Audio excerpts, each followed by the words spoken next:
Go ahead. All you. Go ahead. Good God. Come on, say it. No, I'll just I'll remind the audience to not forget to put to not forget to spell center with RE at the end. Oh my God. No seasoning, Century? no tea and biscuits, no fish and chips. What's going on? Nothing? Hey, what about Candace, putting the how dare letter you U say in that to color? my I can face. remind them of that I as take well. offense with an S. Offense with a C. No one spells with a fucking C. Jesus Christ. That's how I spell it in the UK. Trying to get me banned off YouTube, bro. Actually, They now that also I spell think it with about a it, none C. of my English friends even spell that shit with a C. It's because I'll spell it bad with a C because brains. it's in a grammar. I've Hey, got a Candace, lot of other English friends, K to the C, and I've never seen any of them spell that shit with a C. Not once. Candace, spell Never. color. What COLOUR? I'll spell colored. Dubster's trying my trick, but you're spell fucking it up, Dubster. You're fucking it up. You have to get him like say hour. Okay, to say hour. Hour. No, spell Not time, but like hour, like a group hour. Spell it. Hour. That we pronounce it like that. Hour. Okay, spell it for me. Yeah, it's OUR. Okay, spell ore, like not ore as in like metal ore or whatever the fuck, but like this or that. Spell ore. It's OR. Okay, now spell color. COLOUR. Colour? Colour? That's how you spell it in the UK. That's how the Canadians don't spell it like spell color. Say Spell color. No, wait, Dubster. Say color and then spell it. I did. Like a spelling bee. Say the word, then spell it. Wait, it's a color and then COLOUR. So it's pronounced color, right? And that's how we pronounce it in the UK. We say color. Oh, color. Okay. And we spell it with a U. Can you spell hour again? I did that. No, spell it again. Seconds ago. Spell it again. OUR. Okay, now spell color. COLOUR. Ladies and gentlemen of the courtroom, I rest my case. Nothing else needed. Right. No, Casey, spell colored. I did. I didn't hear you. Spell it again. You want to spell it again? COLOUR. No, colored. Colored. Like you're Past tense. done color. You're done coloring the coloring book. Color. Do you want me to spell the past tense of it? Sure. COLOURED. That's how you'll spell it. Dubster, this is Dubster. the ship's Kate going the down. You're being very charitable to this American. Dubster, you're being very kind. Dubster, it would have hit if you did like a Jim Crow joke right there. It would have worked, but you didn't do it. I wasn't joking. I was actually fucking wondering how they fucking dealt with that.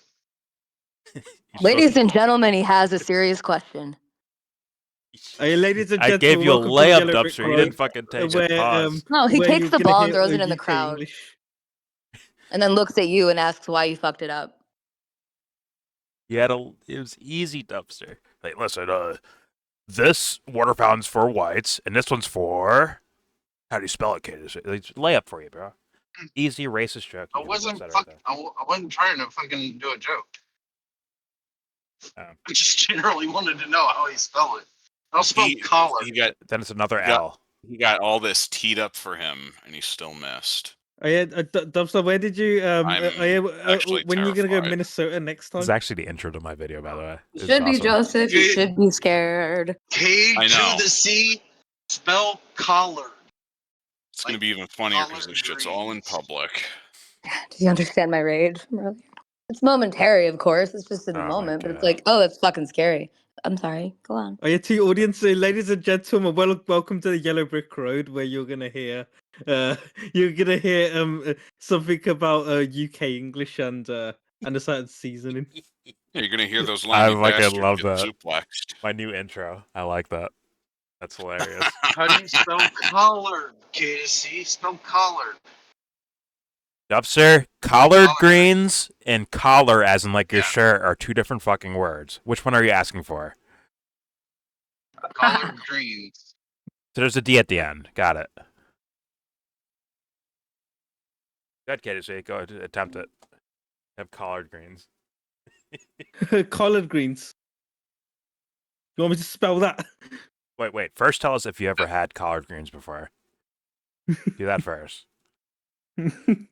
We call them leeks, Oh, okay. mate. They're called leeks. I've had them in food before. So when KDC goes to his local soul food place, he goes, he gets the collard greens, right? Yeah. Of course. Okay, spell it. Spell it then, KC. And I just mean, for the record- it's a thing it's a big thing in Indian food as well. So yeah. Just No, for the it's record, soul Jordan, food, KDC. All right, soul food. Jordan, Yes, Trey. just for the record, those English bastards stole the leeks from the Welsh. Damn right they did. Damn right. Heard that, KDC? Ireland for the Irish. Oh, fuck off. How do you spell it, KC? Collard. I want all 32 of my counties.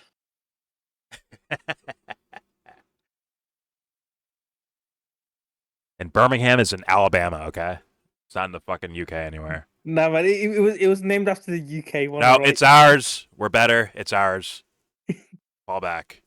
Out with the old York, in with the Also, New York. it's a York is Right, ours. Jordan? We had York for you guys. For you guys had New York. This is gonna piss so many people. We are 7 minutes in. This is my actual intro. I'm going with it. I don't care.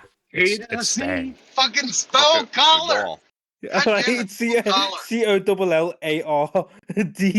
and then Greens it's a good GREENS.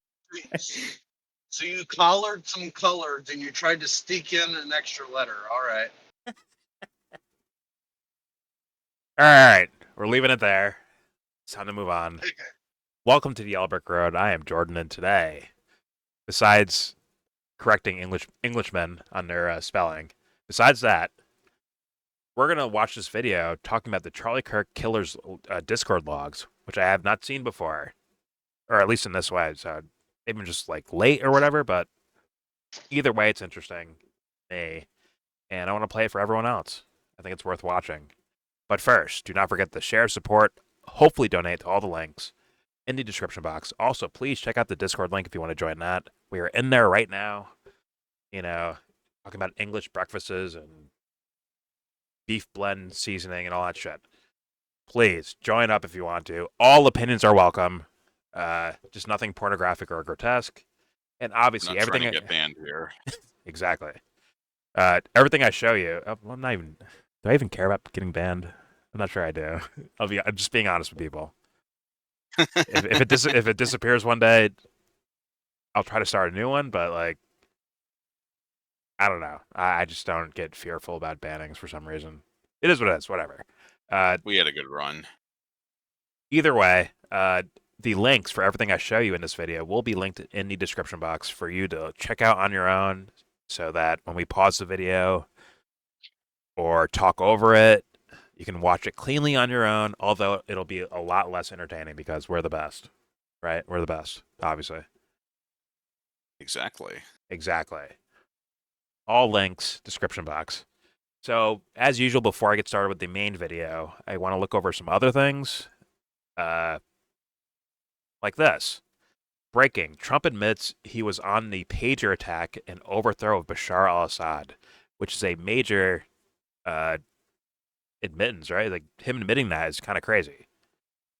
Because although I've been saying it the whole time, him officially saying that he was a part of, one, the Syria stuff, where he shook hands with the ex-Al-Qaeda / ISIS leader, al-Nusra, whatever, and boasting boosting him up as the leader of the new Syria, which is very incriminating.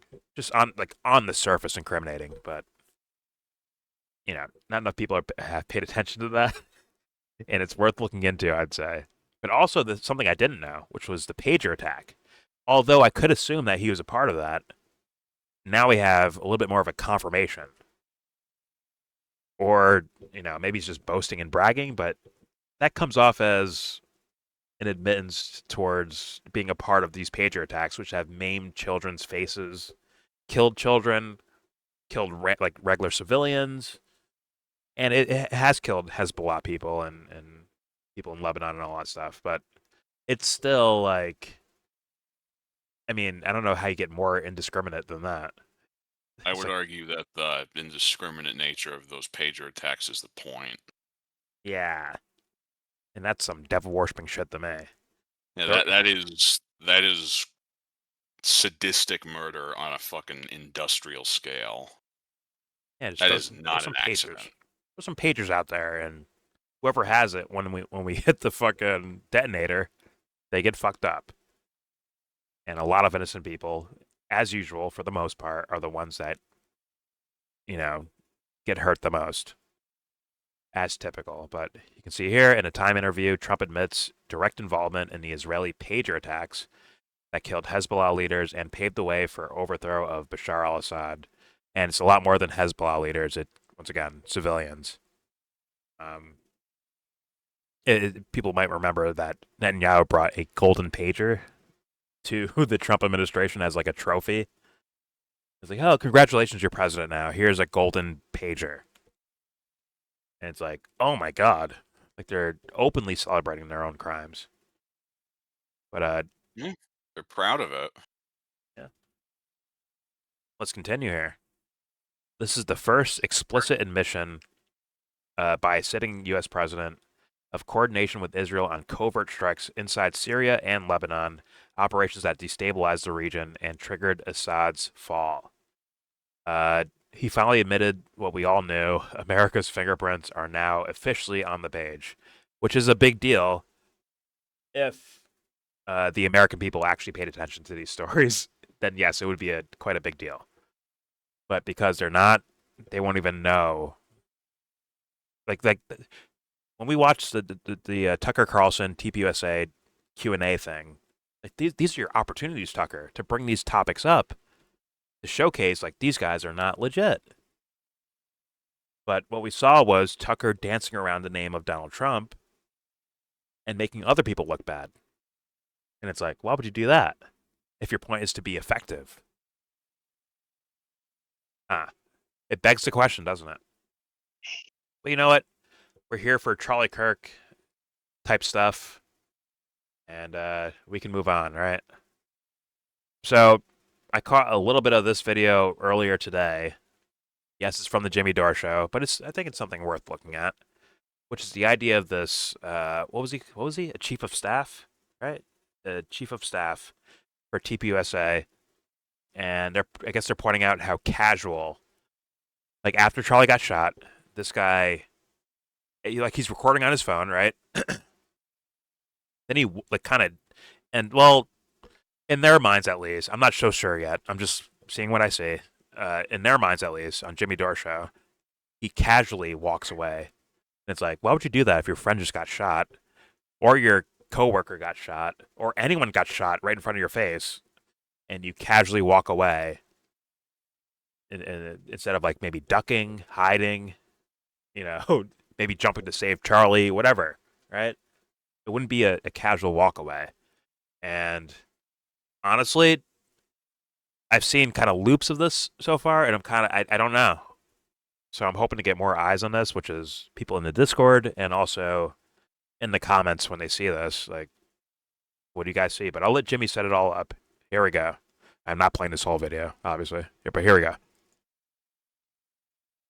This is a crazy story that Sam Parker has unveiled, and it has to do with Charlie Kirk's right-hand man at TPUSA.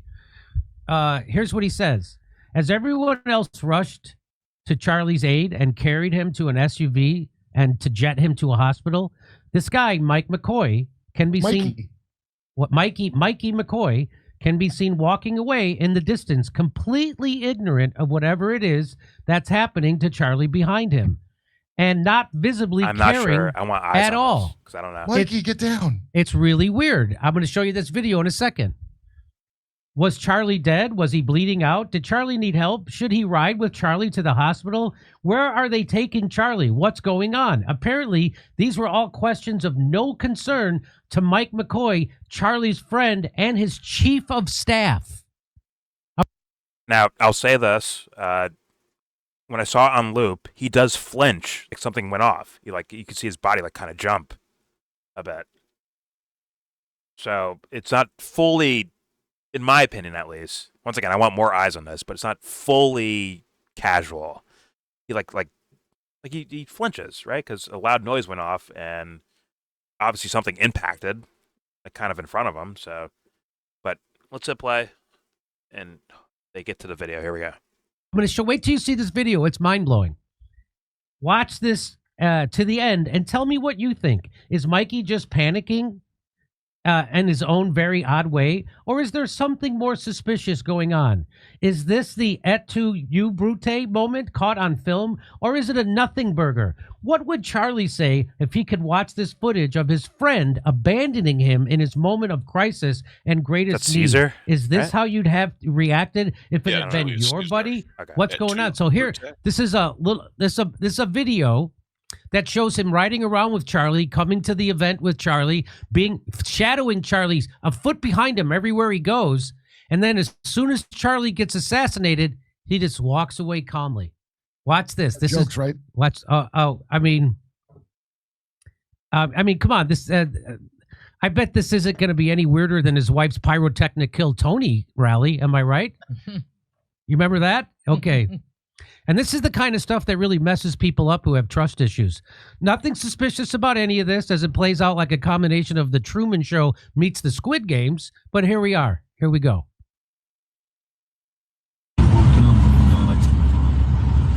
So there they are. They're in the car. So that's Charlie Kirk. They're on their way to the event in Utah. Mike McCoy can be seen in the rearview mirror. Look at that. Wearing a ball cap. So Mike McCoy, his chief of staff, is in the back seat, and he's filming it. That's him, right there. Mike's phone is visible for an instant. Notice the circle. That's his phone. Okay. So now they pull up on campus, and Charlie's happy about the big turnout.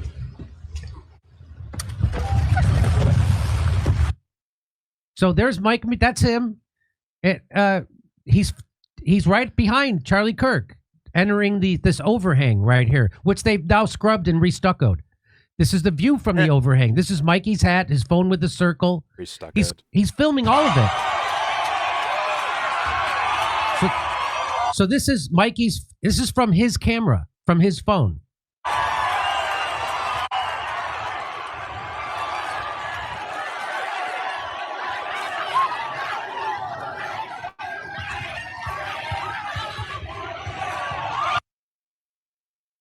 So this is there you go. That's there he is right here. Still trailing him, still filming everything. Mikey's trailing Charlie. We just watched this from Mikey's footage. So we just saw his footage. There he is, right there. He's wherever Charlie goes, Mikey goes. And now here he is right here. There he is. There's Charlie. There he is. So let's watch. How does he react after Charlie gets shot? Let's watch how he reacts. Disclaimer, it'll be blurred out, but just warning either way. But it will be blurred out. This is pretty grisly. Yeah, it's blurred, though. Here we go.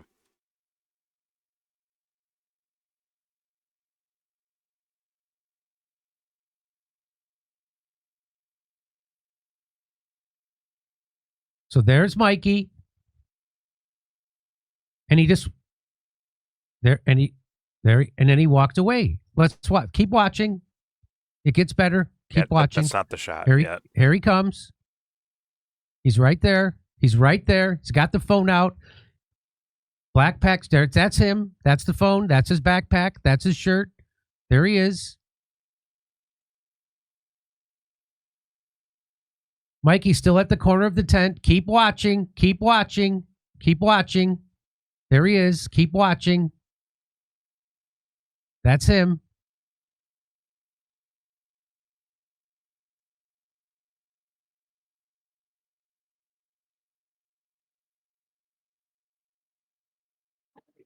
Mikey is still there, phone in hand, still filming, still texting, still talking. There he is.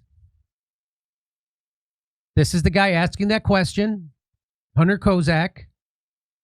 Charlie is about to be killed. Mikey's still standing loyally by, right there. It's Mikey, you know? Charlie gets killed. Mikey's still there. Right. He's probably afraid. Still there. Hold on. So let's watch it from here. Let's watch it from here. And then let's watch him walk away. So he goes behind it, and he comes out right here. He just walks away. There he is, walking away. Wow. Walking away. Watch him walk away like nothing happened. Mikey just walks off calmly. He's not running in panic. What am I Security's seeing? still rushing to Charlie. Mikey isn't at all interested in what's happening. Look at Mike. I Yeah, you saw can't zoomed screen in. that. I saw zoomed in things. It's hard to see. It's pretty hard to see. That's why I want more eyes on this. And also the video doesn't capture the guy. The guy flinches, like blatantly, like flinches when you zoom in. Jimmy can't show you that. Won't help his argument. I mean, if I had to rely on just this shot, I wouldn't be able to tell you what the fuck is happening. I don't know. I don't think I As far as Like, Mikey most of the shot is behind the tent, right? Like he's just behind the tent. How am I supposed to gauge that? Is he walking? Is he? like a zoomed in. And Jimmy's gonna go over his dad. This guy right here. I guess it's like a pastor or something like that. Yeah, man. I don't think I bookmarked it.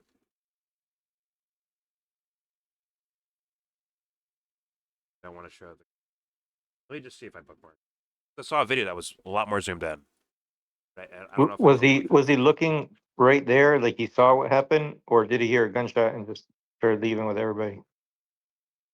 It looked like he saw, like he flinched and then a little bit freaked out a little bit, and then he's walked away. Oh, Is what I saw. so he was facing him. Yes, he saw. yes. Okay. He flinched like he. Maybe I bookmarked it. Maybe I didn't. I don't think I did. Yeah, just Jimmy's videos. Fuck. Can't tell nothing. Okay. I'm sorry, guys. If I find that, I will link that in the description box. Because this video didn't even capture him, like, because he visibly like shook when the thing happened. And it looked like as he's walking, he puts the phone up to his head. You know, like he's calling someone or something like that. But it's still weird. Still fucking weird the way he behaves throughout all of this. But let's hit play and see what. Let Jimmy keep going. Here we go. Right. He's probably afraid. Still there. Hold on. So let's watch it from here. Let's watch it from here. You see him, And then let's watch him walk away. So he goes behind it, and he comes out right here. He just walks away. There he is, walking away. Oh my God, Wow. flinch. Walking away. Watch him walk away like nothing happened. Mikey just walks off calmly. He's not running in panic. Security's still rushing to Charlie. Mikey isn't at all interested in what's happening. Look at Mikey just walk away in the upper left. He just walks away. As Charlie is rushed to the SUV, Mikey, hang on, let me back this up.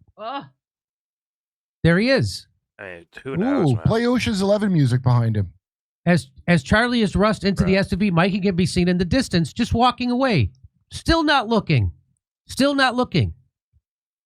After being at Charlie's side all morning, watching, filming, all of a sudden, he couldn't be less interested in Charlie's most desperate hour. He just walks away. So there he is, walking away. That's him. That's him walking away. Hey, guys, I'm going to get out of here. I got to get out of here. I don't want to be where Charlie is. Mikey has literally turned his back on Charlie since the instant Charlie was killed. He's no idea what's happening to Charlie, and he apparently couldn't be less interested. I mean, I'll call him later, dude. It's me, Mikey. Yeah, I'll call him. That's where I'm a little bit. Once again, I saw a zoomed in version. I'm gonna try to find that outside of the video itself right now that we're doing right now, but I saw, at least at the bare minimum, visual reaction to the thing. It wasn't like pure like, all right, got him, walk like a fucking agent, right, in the Matrix. There's an actual flinch. You can probably see it in Jimmy's version as well. He flinches and actually like almost like the talker, right? The guy that was on microphone talking to Charlie, and I guess they were debating or whatever. And the way his arms like flail, like he's like, "Oh my fucking god," right? Like that. That guy did the same thing, but at the same time, him just walking out of there like that is still weird to me. That's still weird, to me at least. But there wasn't like no reaction at all. That's not the case from what I've seen. But all right, let's keep playing. Just a little bit more of this. Maybe I let Jimmy talk about the pastor father of Mikey McCoy. Here we go. Later. It's not like a friend who's a coward running away from the shooting, is afraid for his life. He's casually walking away, like in the movies when an explosion happens, and they walk away from it like it's no big deal. Yep. Which is not even real, but I just saw that. I'm not so sure that's the case. Here's Mike McCoy, Charlie's chief of staff and friend, who spent the whole morning dutifully and loyally by Charlie's side filming everything, abandoned Charlie in the very instant Charlie was killed.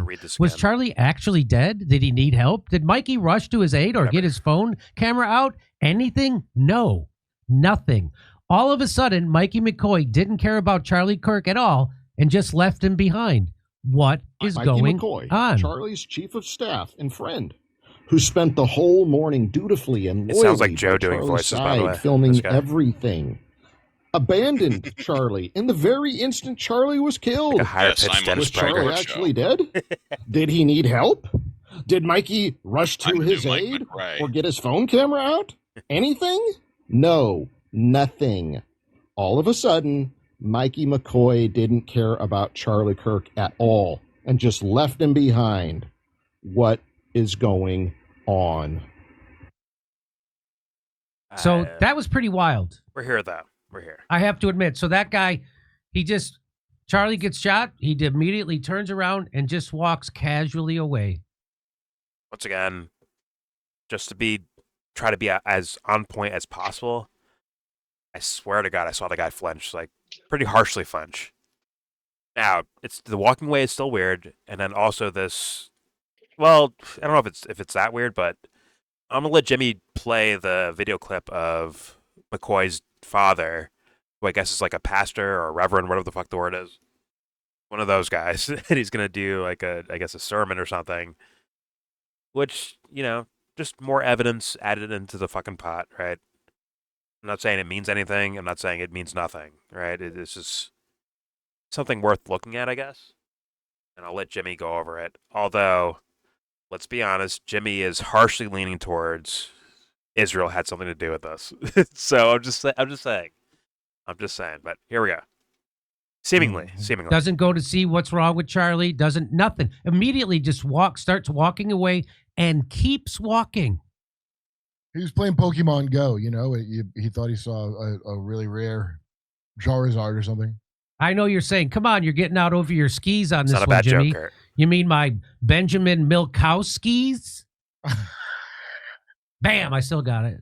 That was so hacky, Jimmy. Jesus Hey, is that Christ. Mike McCoy? Is he the guy who told us Charlie Surgeon declared his neck bones a miracle?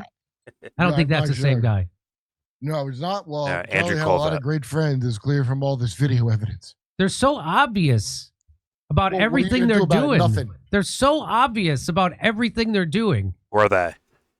I mean, that's quite a catch. Great job by that guy for catching that. That's quite a catch. You see that guy stand? He's He didn't show the footage as shadowing clear as Charlie you could Kirk have. every step of the way. As soon as he gets shot, he just calmly turns around and walks casually away without ever looking back.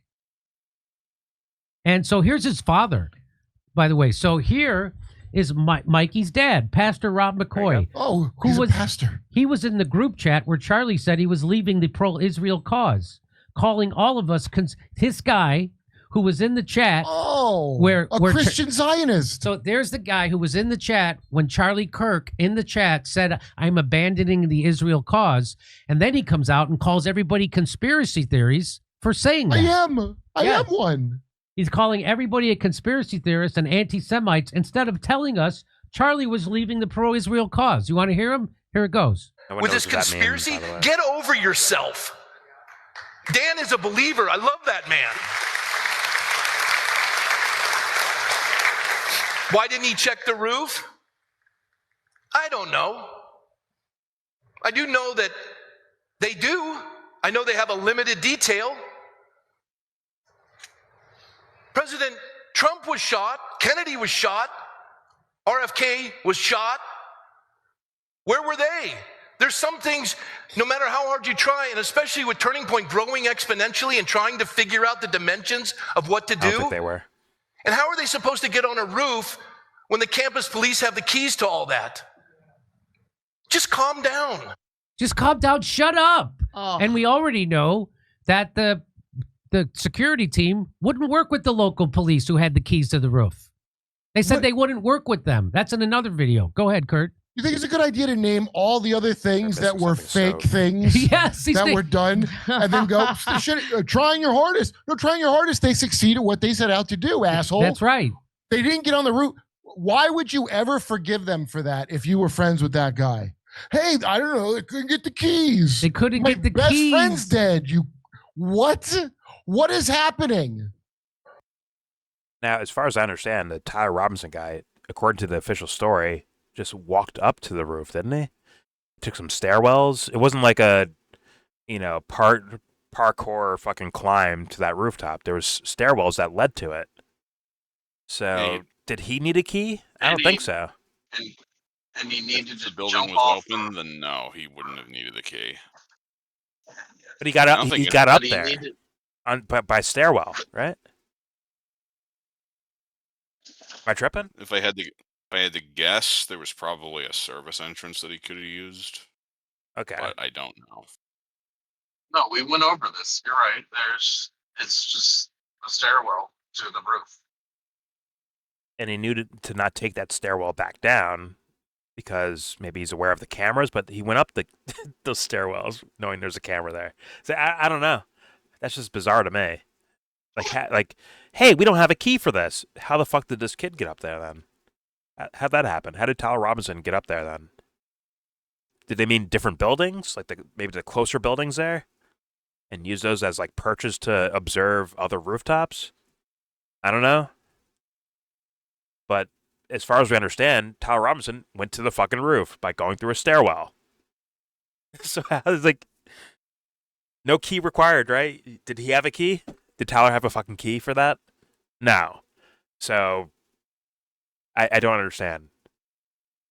That is it doesn't make sense. And I'm actually kind of wrecked that these two dummies didn't figure to think that or to say that or ask that question. But okay. I think it's just common sense. Next week. Question. Next week they'll find a key. Oh, okay. That Tyler. Yeah, it'll say I love trans people on it. This key that they'll find. Here's how we got to the roof. The I love trans key. So stupid. All right, here we go. And I'm sorry. What's the latest one for all you anti-Semites? The Israelis put a hit on him. Oh, please. Just take your hate elsewhere. There's no credence in any of that. Oh. You had a man raised in a God-fearing home that got twisted and indoctrinated. And everyone who is involved in lies with subtlety of deception without any fact, you're participating and you've got blood guilt. God operates in truth. This is such an over the top. You better stop asking questions. I haven't seen something this bad since Seth Rich, or maybe COVID. This is the same. This guy's a pastor. This guy's a pastor. This is like if I was making a joke on a show with that guy from Eastbound and Down about pastors, which he did make. This is what it would look like. Yeah, with Danny McBride. I mean, this is like at the end where the guy's fucking up. I can't even believe he went out and talked. I mean, first of all, you just mentioned all the other things I think are conspiracies. Yeah, so RFK's shooting, JFK's shooting. Who else did he mention?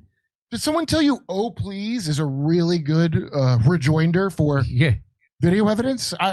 It's also a good metric song, but regardless, neither here nor there. Now, I'll say this, and this is to be fair to everyone. You can have your ideas and theories about Israel doing something in regards to this topic, right? But guess what? You're going to have a response to it. But the way these guys go about these things, it gives them credibility for saying, like, hey, these guys are just anti-Semites because they're just blaming Israel for every little thing. You give them room because you're not using, like, real, like, in my opinion, real logic towards the scenario at all. It just feels like it's just like a leap. Almost like you want it to be Israel. So thus, it ends up lending room for dumb fuck Pastor Rob McCoy. It gives them room for that. It really does. But, doesn't mean like it's one of those things that makes me wonder if this shit's not just a fucking op. Well, it's once again, I'm trying to leave room for this all theory that Israel is some kind of fucking mastermind or whatever that did this. Yeah, but like I leave room for that possibility of Israel doing it. But like people are actually like leaping. Do you remember what I said before, Jordan? To it, about how a lot of the people that come up with these theories have a complexity addiction. I mean, hey, I leave room for that as well. I do. I'll leave room for that too. It's just like you're gonna expect like that's gonna happen. It's like there's gonna be real people who are not connected to Israel, that aren't owned by Israel, that aren't bought and paid for by Israel, whatever the fuck, right? And they're gonna be like, hey man, you guys keep bringing up Israel with every little thing. I'm gonna call you anti-Semites. Is that the right thing to do? No, not in my opinion. But it could happen. It could happen. It probably will happen. And they're just not even considering that. But either way, whatever. Let's keep it moving. And Tyler Robinson, just for the record, is still maintaining, like, up to this very moment that he didn't do it. Yes, but we have no official, pleas yet, right? Do you plead guilty or not guilty? Right? We don't have that yet. We're probably not going to get to the actual trial for a long time. Well, they have to siphon through fucking 3,000 plus witnesses. Good luck. Yeah, we got to whittle those down to maybe a dozen or so. Yeah. Either way, let's go to part one of the main event. The main event of the evening. Starting with Candace Owens. Now, Candace dropped this tweet after she did an interview on Milk Bar TV, whatever that is. She did an interview with them. You can see here it says, Zionists are now signing up to my book club to steal my content. 1, I meant every word. When the feds are implicated, they always give people a holiday. You'll hear the clip, don't worry. And 2, sign up here to learn why Sigmund Freud says incest inspires their neurotic psychopathic behavior. Okay.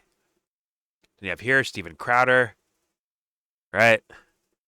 I mean, he was already known as a full shit guy, right?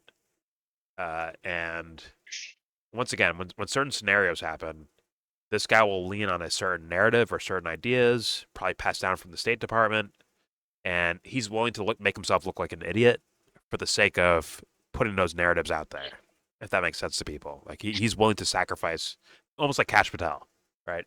I will sacrifice my social standing or my social credibility for the sake of protecting the apparatus. And what credibility? Well, Patel will say one thing about Epstein on one day, right? And gain that credibility because people just listen to words out loud. They don't actually try to read into the person at all. They just hear the words. Like, oh, I like Kash Patel. He's legit. Crowder will do the same thing. people were like putting out tweets like Crowder starting to wake up when he was questioning AIPAC. And why was he questioning AIPAC? Because they give money to Democrats. That was his actual complaint. It's like, is that good enough, guys? Like, isn't there a fucking genocide happening and this motherfucker says nothing about it? He's mad that they're giving money to secretly far-left. Ah! I don't do a very good Steven Crowder. Well, he does the Democrats are evil, which is just another thing to place you in the left-right paradigm, right? He does that stuff. It's really not even a left. It's not even a left-right paradigm because anytime you ask these fuckers to define the left, they can't do it. Exactly. They can't do anything but paint the left, whatever the fuck that's actually supposed to mean to them. It's always like cartoon shit with these people. It's a cartoon. Yeah, like Joe Biden's a communist, Barack Obama's a communist. Like, no fucking chance, you idiots. Not even close to reality. I wish those two were communists. If those two were communists, we might have free healthcare by now. I don't know. Well, not those characters, yeah. Not those guys. No fucking chance. I know, but what I'm saying is, I wish I could live for just a day in this fucking fantasy world that they create, because it's fascinating. Well, here's the thing. They do this with their own party, too. That's the other crazy part about it, is that someone that would actually consider themselves a part of, like, conservative values, right-wing policy, libertarian policy, this guy works hard against them, too, while also claiming their name. He's like, I'm one of you guys. What they say is, or what these guys believe is what I believe. And they will get on stages and they will pretend that they are them. Like, yeah, I'm one of you guys. When they're not. And they do it on purpose. To get you to, once again, fall back into the left-right paradigm, which no one wins. No regular person wins. It's the rich with the other rich with the filthy rich working together to fuck you up, in my humble opinion. But yeah, go ahead.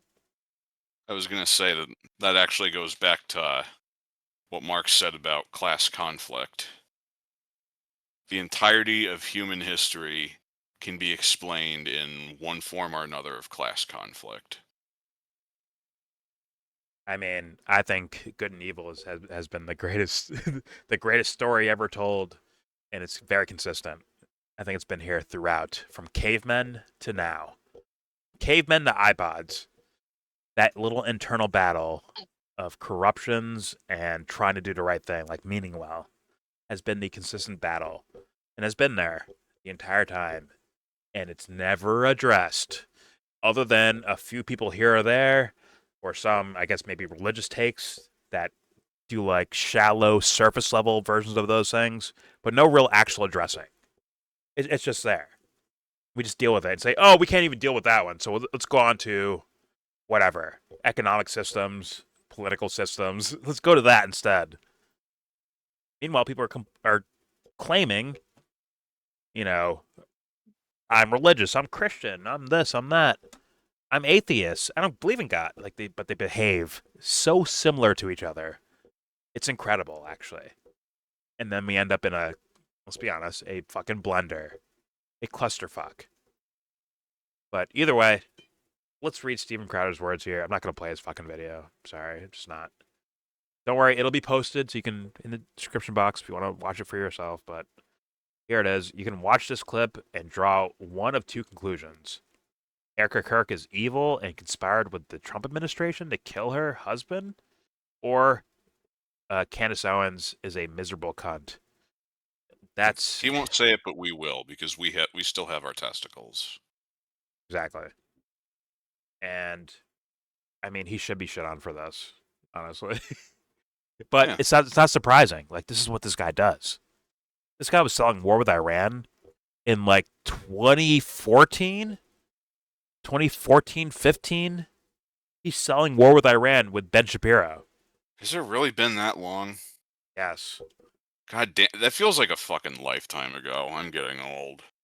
But he's selling these things, Joe. That's just like, he's selling these things, but he's doing what Charlie was selling those things, and just fucks me up how long it's been. Fair enough, but he's doing what Charlie was doing. Charlie was like kind of winking and nodding at the crowd, like, "Hey, man, I might criticize Israel a little bit." But in reality, they're not actually doing that. Not in reality. These aren't pushers of. They're not pushing the Not in a way boundaries. that's meaningful. Exactly. They're not pushing the boundaries. They're not risk takers.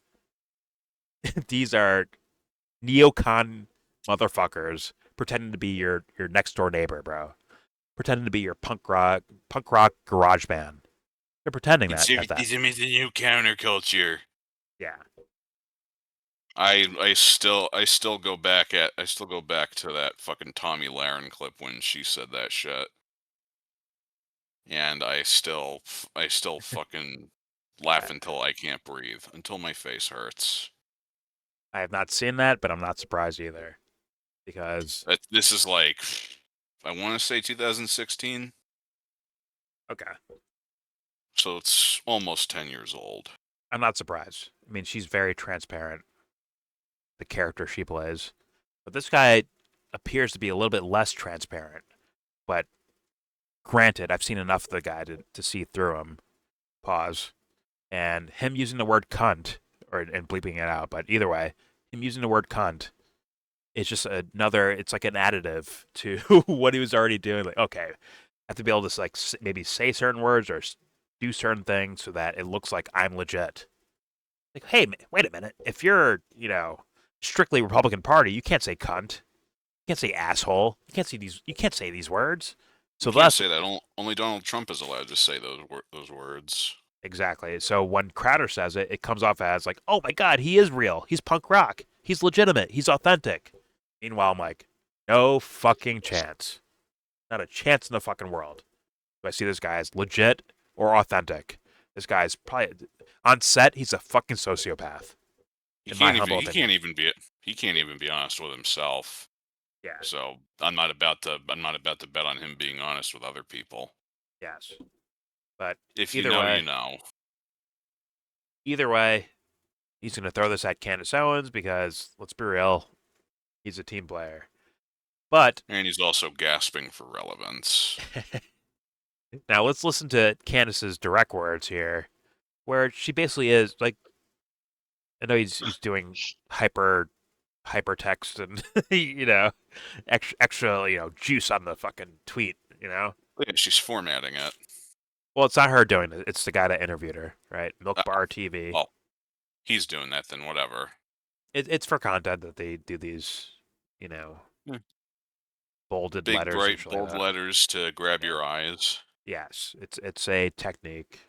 We've seen it a million times. But either way, let's play Candace's words, where this guy's saying direct accusation of the Trump administration, which probably should have already happened, but hey, All right, here we go. Here's Candace Owens in her own words. I just really needed to just take a breather and really process everything that happened with Charlie and what it kind of means in terms of where we are. And I think it is a circumstance where we just know. We just know that he was truly betrayed in one of the most egregious ways that I think I've ever seen. It has made me lose faith in politics. It has made me fully lose faith in Trump. And my heart aches for the fact that he gave so much of his life to Trump and to politics. And they just were like, nope, that is it. It serves us or it doesn't serve us and we want to move on. And so here's a holiday. Bro, if they try to give me a holiday, right. What is with them giving people a holiday after they kill them? Why is that a thing? You know what I mean? Like, oh, Martin Luther King, what about this holiday? What about this boulevard? Anyways, let me knock it off. Like, they're going to give Charlie Kirk a boulevard. They already did. They did in Israel. They gave him freaking boulevard. It's like, as soon as they give you a boulevard and a holiday, they definitely killed you. Okay, there's no question. They killed you. There's no way. That's like their signature thing. It's like that's what they do. It's the Fed signature. It's how they sign off after they murder you. They're like holiday and a boulevard. And it's never on a nice side of town either. Like Charlie Kirk Boulevard is not going to be a nice side of town. You should know about those things. I will be back on the 27th, you guys. Okay. Yeah, she'll be back on the 27th. Yeah. I mean, I would definitely say that is an accusation against the Trump administration, against the Israeli administration. Yeah, that is there. Every time they kill you, they they name a street after you. I think I made that joke a while ago, but still, either way. Yeah, it's a little token gesture that they use to throw people off the scent and shit. Yeah, but my thing was a joke. I don't run with that shit seriously. Like I can't just go there seriously. Like, oh, if they name a street after you, then you're. Why do they always do that? Like, that's the lamest thing to go after. Like point. Like, I mean, give I'm some half motives here. joking. You I'm know? half joking around, but Yeah. I'm half joking around, but I'm also half serious about it.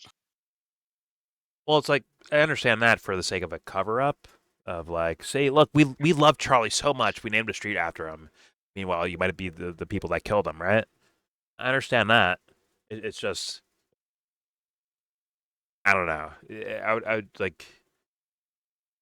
I understand bringing up just hard, quote unquote, hard evidence, right? Of who, what, where's, and when's, right? I get that, but also like start looking for like real motives.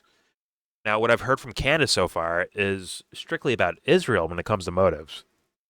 Am I tripping? Or like I think that's the case, right? No, she hasn't said a fucking word about a potential motive from somebody inside the Trump administration. Yeah, well, she's implied TPUSA and shit like that, but well, it's like say the motive, like say it out loud, like really go over it out loud. Whatever you're thinking, Candace, go over the ideas out loud. Now, maybe she did in this video that I'm not gonna watch, or sorry, I'm not gonna play here. I'll probably watch it on my own, but I'm not gonna play it all out here. I'm just saying like of possibilities, and you should actually go over it directly. Like, okay, why would this person do this? Why would this group do this? Why would this government do this? Why would this whoever? Why would they cover this up? Like really go through motives. Like really go through it. Not in this simpleton way, but like really go through it. Like, okay, if this person did it, what would be their reason? Yeah. I want to hear their that motive? stuff. That's What would they gain from covering it up? exactly. Occam's razor. It's your best fucking friend, I'm telling you. I mean, it could be for some weird, illogical reason, right? Because murders happen, out of passion, right? Where there's no like quote unquote logical reason for it. So like, okay, if you're going that direct, like call out all of it. Why not go through all the avenues of possibilities of why someone might do this? Like really do that. But instead, it feels more so like she's leaning in a direction, which is fine. That's her mind, right? She can go there if she wants to. Well, Jordan, I'm just trying to. It's hard to make it make sense to me so far. But God, yeah. I was gonna say I wouldn't call a crime of passion illogical. It could be a very stupid thing to do, but for something to be logical, you have to be able to. In this context, I would say you have to be able to just follow the steps of how did we get here, and why did it happen? Yeah. Oh, she killed him because she thought he was gonna kill her first. Yeah. Could be wrong, but it's still logical because it's predictable and there's an internal consistency to it. Yes. You know what I mean? Yeah. No, I understand. But she's kind of. That's all. I'm splitting hairs here because I'm a dick. Shut up. You shut up. No. No, but like, as far as like what I've heard from Candace, she's already brushed off the idea of. She already said like military operation, like, and let's be honest, if someone does this crime, right, and the FBI's like, yeah, it was this gun, and everyone's like, no way, it's that gun. Meaning, like in their minds, okay, if the FBI is lying to me, that already puts it in intelligence, military style operation. It's already in that category at that point. We have to ask ourselves, what does the FBI get out of lying about the shooter's motive and identity? Exactly. And then you have the whole apparatus of the Utah, just in Utah, their criminal justice system and all that stuff. They have all that apparatus as well. That's a lot of moving parts. It's a lot. They allow polygamy any day of the week. Say that again. Your audio was kind of wonky. They allow polygamy any day of the week, but polygamy. They're on top of this case. One gripe at a time, Dubster. One at a time. I mean, it's a lot because this would reach. Okay, if the conspiracy is a conspiracy, it's not Tyler Robinson, right? Let's say it's not him. That alone, meaning that would mean it reaches like the highest levels of power. Yeah, that's where it could potentially lead. Yes, in this government, you can add Israel to that, like whatever. Like it's at a higher, like a very high level, either way, right? So, yeah, I respect the questioning of all this stuff. I do. And here's the thing. Like this is just my theory. Even if they didn't plan on it, like they didn't execute this themselves, they would. I do not put it past them to fucking co-opt it. I think they're absolutely co-opting it. That's a very distinct possibility. That, no offense to everyone else, there's a lot of people that are not considering that something happened, and like, oh shit, we could take advantage of this. Naomi Klein's, disaster capitalism in a way, shock doctrine, disaster capitalism, whatever you want to call it, right? Where you take advantage of like events that happen in the world, right? You take advantage of those things, even if you didn't actually play like a direct role in the event happening itself. Although, once again, to be fair here, when Candace calls it like a military operation, I can't deny her that possibility. Like, if it wasn't Tyler Robinson, if it wasn't shot from that rooftop, if it wasn't that gun, that leaves so many fucking questions to where you can't just run. Like, that screams operation, right? That doesn't scream like lone gunman shit at all.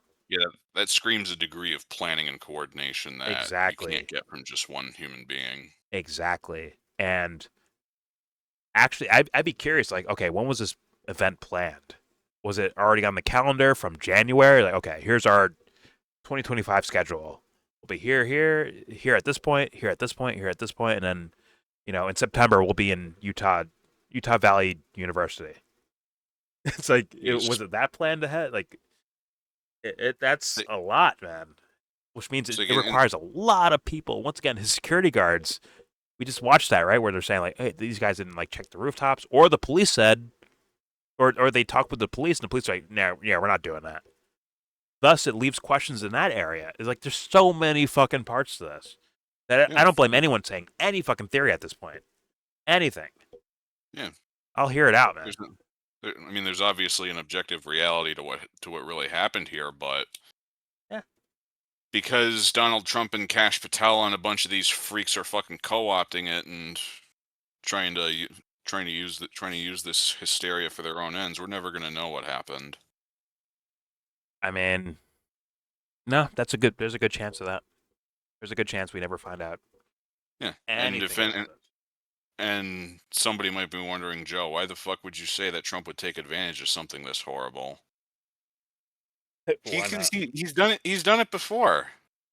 Think back to January of 2021. I don't think he planned for those people to storm the Capitol, but I can tell you that he fucking took advantage of it. Oh yeah. And we do have him like dead to rights on using a slate of fake electors in Georgia, I think it was. Find me 11,000 votes. And as those riots were happening, he was in his fucking office calling people, telling them not to certify that Joe Biden won. So even if he didn't plan on it, he tried to take advantage of it. Well, he did it in other ways too. Of like, on the day of, he's announcing for arrest for these guys. Like, these guys are out of control. Arrest them. He's calling for that, but then he also pardons them. In his second term, right? His second go around, he pardons these guys, as to say, like, see, look, Trump was trying to save us the whole time. He was trying to help us out. Took advantage of it in that way. Yeah. And at this point, and if somebody wants to ask me about it in the comments or in the Discord server, they're free to. But I think it's an open question if we're going to have free and fair elections in the future. I don't think we are. Were you here when I played the Steve Bannon clip with was it with The Economist, I think was the publication. Did you see that? I don't think I was here for that. No. Okay, this guy he's like basically guaranteeing a third term for Trump. I don't buy it personally, but he's saying like, oh, he's gonna because we need him to have a third term. The people will stand up and make sure he gets a third term because he started a plan and now he needs to finish the plan. And I'm like, excuse me? Narrative weavers. Yeah, these guys are fucking weirdos. They're weirdos. I think he's gonna try to stay in. Now, if it was any other sinister motherfucker like a George W. Bush or Ronald Reagan, I could see them leaving the office after the 2 terms willingly because they're just smart enough to know that they have to put up the facade of a peaceful transfer of power. But with Trump, I expect him to try to stay in there because he's an insufferable fucking narcissist. He is obsessed with having all eyes on him. Joe, you watch too much Kyle Kalinske, bro. You got to get off the tap, bro. Walk away from Kyle. Let me give you what I actually think is the case. If Trump stayed for a third term, there would have to be some sort of thing happening, some sort of cataclysm, a world war, or a war of such scale that they can't actually exchange, like can't change leaders. We would have to say. Other than that, if it ain't that, he's gone. And what does it matter? Because if a Democrat comes in, they're going to continue on with what Trump was already doing. They're going to do it anyway. They're going to do it quieter, most likely, right? They'll do it very quietly. But the same thing is happening. Probably not bash on gay people as openly, but yeah, I get your point. Well, they use gay people to get dumb fucks. No offense, Dubster. To get dumb fucks to rise up and like, yo, we need to stop these Democrats. They use them. Yeah, they use their image. They use their lifestyles. They're abused. Just like MAGA, Trump abuses MAGA people. They abuse these guys. Regular people get fucking abused by this stuff. And they fall for it. Year in, year out. I'm like, at what point is it like, all right, guys, no more. We're done. It doesn't happen. I haven't seen it happen. They say, I'm done. You know what? I'm so done with this guy. I'm going to vote for this guy instead. That's what happens. And then that guy ends up being full of shit. On repeat, that happens like over and over and over again. It's actually infuriating. If voting changed anything, they wouldn't let you do it. By the way, Thunder about to take a big W for me. By the way, big win. Big wins, bigly.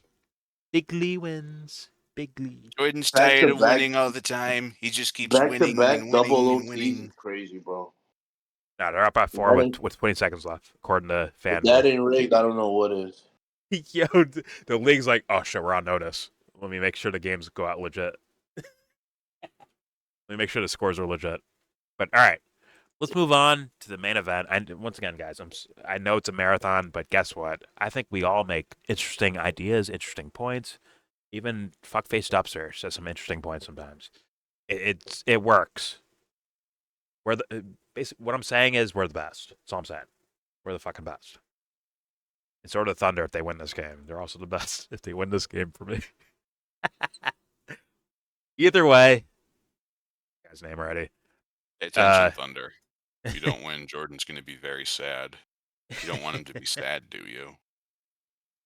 Either way, let's move on to this video, which I think is, well, the portions I watch feel very coherent in regards to, I guess this guy, Turkey Tom is his name. I guess he talked to someone that was in the Discord or is friends with these guys, with Tyler Robinson and Lance, what's his name? Twigs. Lance Twigs, right?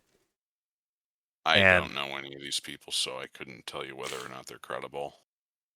Fair enough. I don't know. I saw this video recommended to me. I kind of watched it a bit. I'm like, okay, let me react to this because apparently he has access to the Discord or the friends that know Lance Twigs, the furry trans boyfriend or girlfriend of Tyler Robinson, the shooter, right? So I think this is actually pertinent, and I'm gonna shamelessly play his video. All right, here we go. Without further ado, here is Turkey Tom and the Charlie Kirk Killer's Discord logs. Here we go. I'd like to start this video by That's saying... fucking loud every time. Damn it, Joe. It's your fault, Joe. Every time. It's always too loud. Everything's my fault. It's always too loud, Joe. It's your fault. Why don't you warn me, bro? You could have warned me. Because I want to hurt you, Jordan, and I hope you remember that pain. Let's try this again. Shut up. Let's try this again. Turkey Tom and the Charlie Kirk Killer's Discord logs. Here we go. I'd like to start this video by saying that I'm a little bit out of my depth here, considering the gravity of what I'm about to show you guys, but I'm going to try my best. With that out of the way, let's get a few basic facts straight. The date is September 10th, 2025. Charlie Kirk is shot and killed. Viewer discretion, all that shit. You know, don't ban me YouTube. Here we go. Next few days, law enforcement and internet investigators pore over the available information to identify the killer. Eventually, they determine it to be Tyler Robinson, and they also realize that Tyler has a transgender romantic partner named Lance Twiggs. Tyler is arrested, Lance cooperates with the police, and then disappears from the public eye. 13 days later, I released a video going over all of the publicly available information about Tyler and Lance. Articles, witness testimony, Lance's TikTok and Reddit accounts, and I thought that was it. But then I received a message. This message was from a third party who was close to both of them and remained in contact for 6 years up until the attack took place. They reached out to me providing never before seen information on the lead up to what happened. To my knowledge, the only other people who have this are the FBI. Now, as I go over this information, you'll notice that some of it is redacted, but I've redacted it myself with the exclusive intention to preserve the anonymity of both this person and other people who are named, who have nothing to do with Tyler's crime. Now, keep in mind, these claims are being made by an anonymous leaker. There could be more to certain events that we're simply not aware of, and other details that may explain more of the story. Additionally, some of this video is my opinion and should be treated as such, but I've done my best to provide you all with the information I'm able to share to the extent it can be verified. In his first message to me, this person said, "Hello, I just watched your video on the Charlie Kirk assassin Tyler and thought you did a good job. I happen to know Tyler and Lance in real life. I don't take a lot of pictures, so I can't prove it very well, but I am in Discord servers where both of them are, including the one where Tyler posted his confession. I have some pictures of the apartments and some stories I can tell." There were 2 pictures attached underneath. One of Tyler's confession in the Discord chat that matched the ones published by Ken Klippenstein, which were then republished by every major news outlet. The other picture is a completely original photo of local police at Tyler Robinson and Lance Twiggs' place, taken from across the street. For the sake of verification, he later also provided me with archives of the 3 Discord servers they shared, which I'll eventually go over the relevant parts of. Once this person's identity was verified, he proceeded to tell me about the state of Tyler and Lance's living space. The apartment would drastically shift from clean to super dirty, depending on the state of Lance's mood. I don't have too many pictures of most of the mess, but basically, he'd start living in the living room and just start turning it into his nest. After the first roommate moved out, and right after Tyler moved in like 2 weeks later, Lance had a really big breakdown. The living room went from a place guests came over to something that had to be hid. People still came over, but everyone got weirded out by all the trash. He basically had layers of wires, random Temu trinkets, decorations, random art projects, clothes, and empty alcohol containers everywhere. And if anyone touched it, he would get livid. One friend got banned from the apartment for a while because he kept touching the Temu trinkets. I wish I still had pictures, but I felt sort of guilty and deleted them since I knew Lance wasn't in the right state of mind. For context, I've been playing games with Lance and Tyler for like 6 years. I count myself kind of close to them, but I was trying to separate them from myself because being around them wasn't good for me. I say them, but Tyler was always level-headed and easygoing. But Lance could be anywhere from too depressed to talk to manic, wide-eyes, crazy person. I'll take a brief moment here to comment on the fact that in my original video, this is more or less the impression that I had, judging exclusively from Lance's more significant and expressive online presence relative to Tyler's almost non-existent digital paper trail. From Lance's Reddit account and the things his family members had to say about him, he clearly was more outspoken and in some ways unstable. There were Reddit posts of his mentioning being at odds with his very family to the furry. point of being kicked out, and he had also discussed a lot of substance abuse issues, which are a far cry from the quiet, even if uneasy relationship that Tyler seemed to have with his family. What was completely unknown, and as far as I know hasn't been published anywhere, is this combination of hoarding and mania that this person describes Lance as exhibiting. The message is, Yeah, how does this fool have more followers than me? Like I try to make content. This fool's not even trying. He's just putting on like Yogi the Bear fucking outfits. Fuck. Whatever. Here we go. Just continue. During I know, I don't like it any more than you do. Here we go.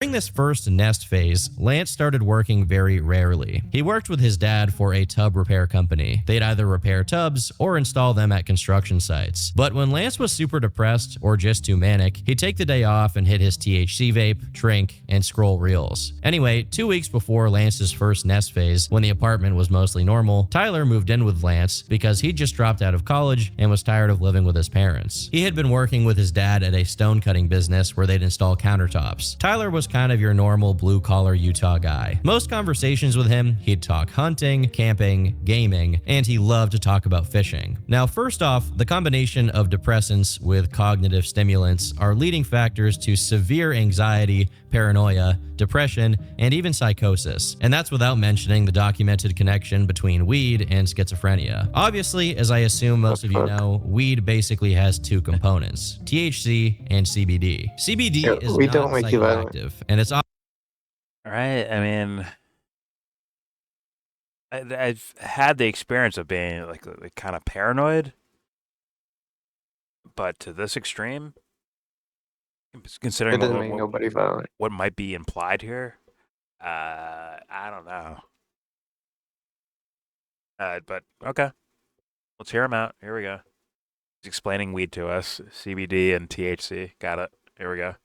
Often associated with treatments for anxiety, pain, and inflammation. Meanwhile, THC is psychoactive, and despite it also having some therapeutic uses in the treatment of nausea and side effects of chemotherapy, THC is the component of marijuana that's associated with symptoms like paranoia, psychosis, and, like previously mentioned, schizophrenia. Now, obviously, the vast majority of stoners or casual smokers are not exhibiting these symptoms. This is not a typical thing, but in certain people who are predisposed, THC can absolutely trigger a sort of psychotic meltdown, or it can compound with other mental health issues to make them just much worse. Probably, In Lance's case, whatever. it sounds like he was using way too much pot, while simultaneously drinking heavily and scrolling reels. If there's any way someone can derive psychosis and Okay.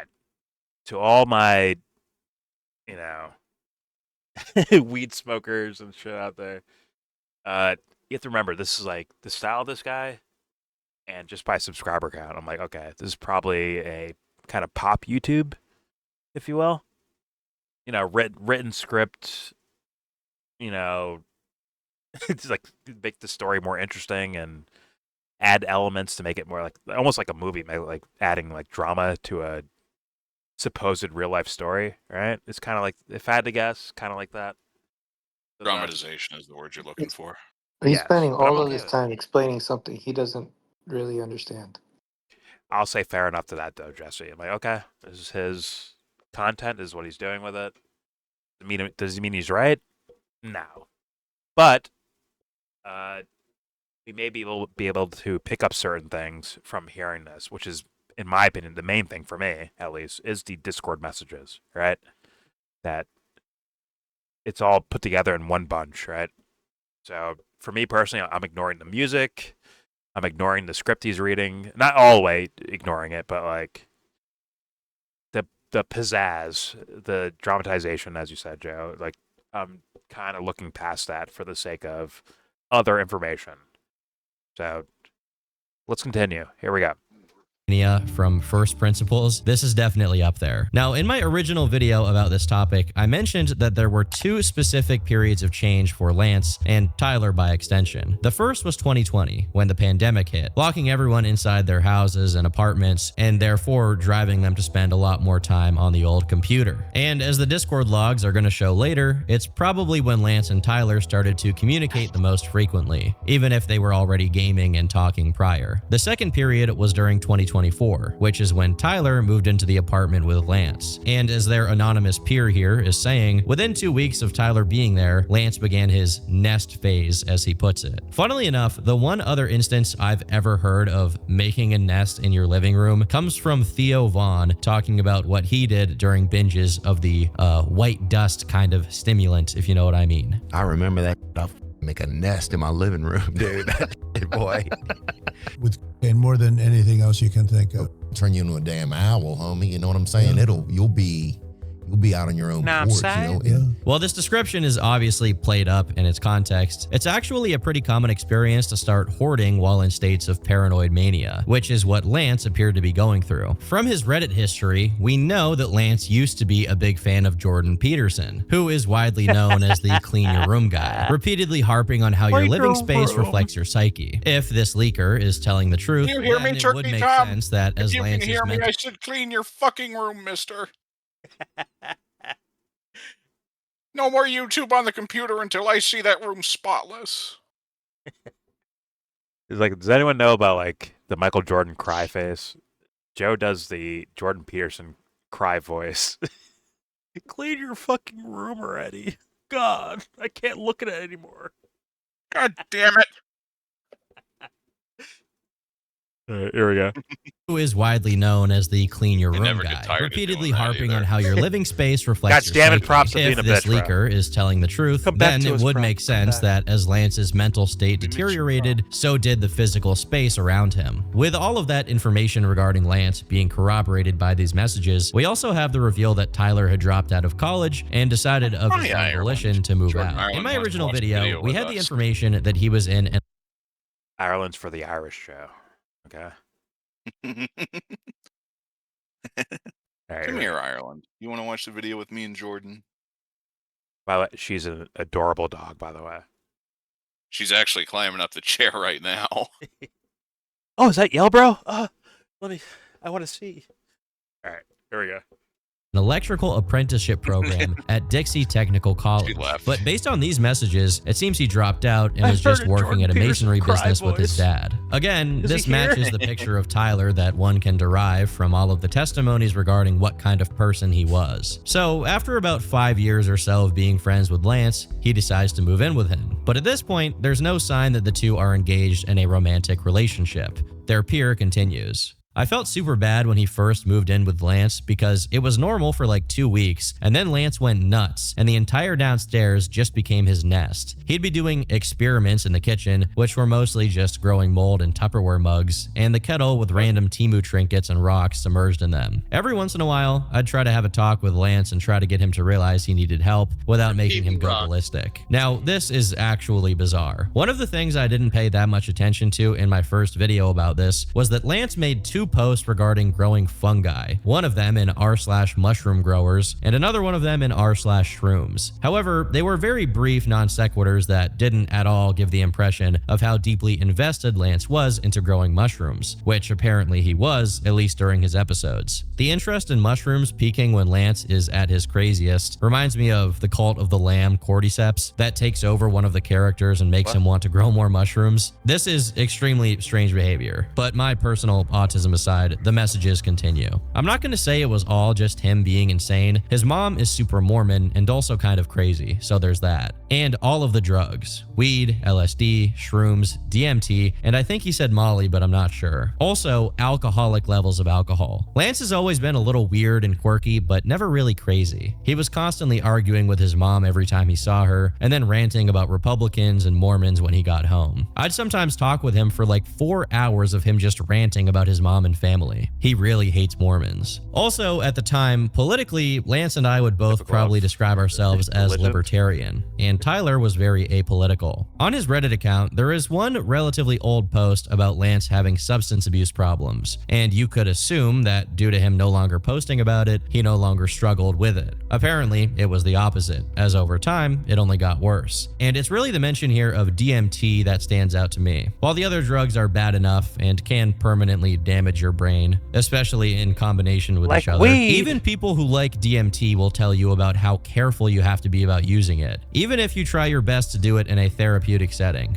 But clearly, Lance was in no state of mind to manage his substance intake in any way that resembled healthy. It almost freaks me out how easily someone like Lance could get his hands on that kind of thing, despite being completely out of his mind for months on end. This set of messages also confirm another suspicion of mine expressed in the first video. Prior to 2024, neither Lance nor Tyler were particularly political, as they only ever expressed opinions that could be loosely classified as socially liberal, which most young Zoomers are by default anyway. However, this changed suddenly and drastically during the year that they lived together. He had his nest phase for probably 3 to 4 months before he sort of went back to normal. But at the tail end of his nest phase, after we had both talked for a while, he told me he was trans, and that it wouldn't change anything, and that I could even use whatever pronouns, and he wouldn't care. Over the next week and a half, the living room got dismantled. He vacuumed and cleaned the kitchen a bit, but he still kept one mold experiment outside for some reason. It was kind of relieving to not see so much trash lying around. We weren't allowed to toss even the most mundane trash like napkins and Taco Bell sauce packets, which there was an entire drawer of, so seeing all the cans and bottles disappear was super nice. Whenever we came over, people commented on how it's nice that we could hang out without being scared of accidentally touching trash or a trinket and having Lance freak out. We'd have a mostly weekly Magic the Gathering night at the apartment where everyone would come drink, get high, and play Magic. Lance started attending again after he became mostly normal. It's interesting to see that him identifying as trans came while he was in his nesting phase, but he maintained it after it had ended. It does startle me a bit how basically all of Lance's friend group, who frequently visited Lance and Tyler's house, just kind of tolerated this going on for months. I have no idea how it's possible to put up with a situation so clearly deranged for that long, but hey, different strokes for different folks. Now, it's this next set of messages that I find really interesting. Between all of his turns while playing Magic, Lance would go hang out with Tyler, and we'd have to call him to the tables every time it was his turn. One of my gym buddies was the first to pick up on Tyler and Lance being really close. I was in denial for months because I thought Tyler was straight, and also I kind of did not want it to be true. Eventually, I kind of snapped out of it like the nth time I saw them asleep, cuddling on the couch. I kind of didn't think too much of it since Lance would get super cuddly every time he got drunk, which is how I think they got together, because I'm pretty sure Tyler was a virgin when he moved in. So probably when Lance was in the cuddly mood, probably something happened, but that's just my guess. This is where a lot of things start clicking together. Tyler, an introverted gamer who, as far as anyone could tell, had no prior relationships of any significance, spent 4 months living with his best friend, Lance, who apparently got overly cuddly with everyone while drunk, and simultaneously had a proclivity to drink too often. It's not surprising that this was the outcome.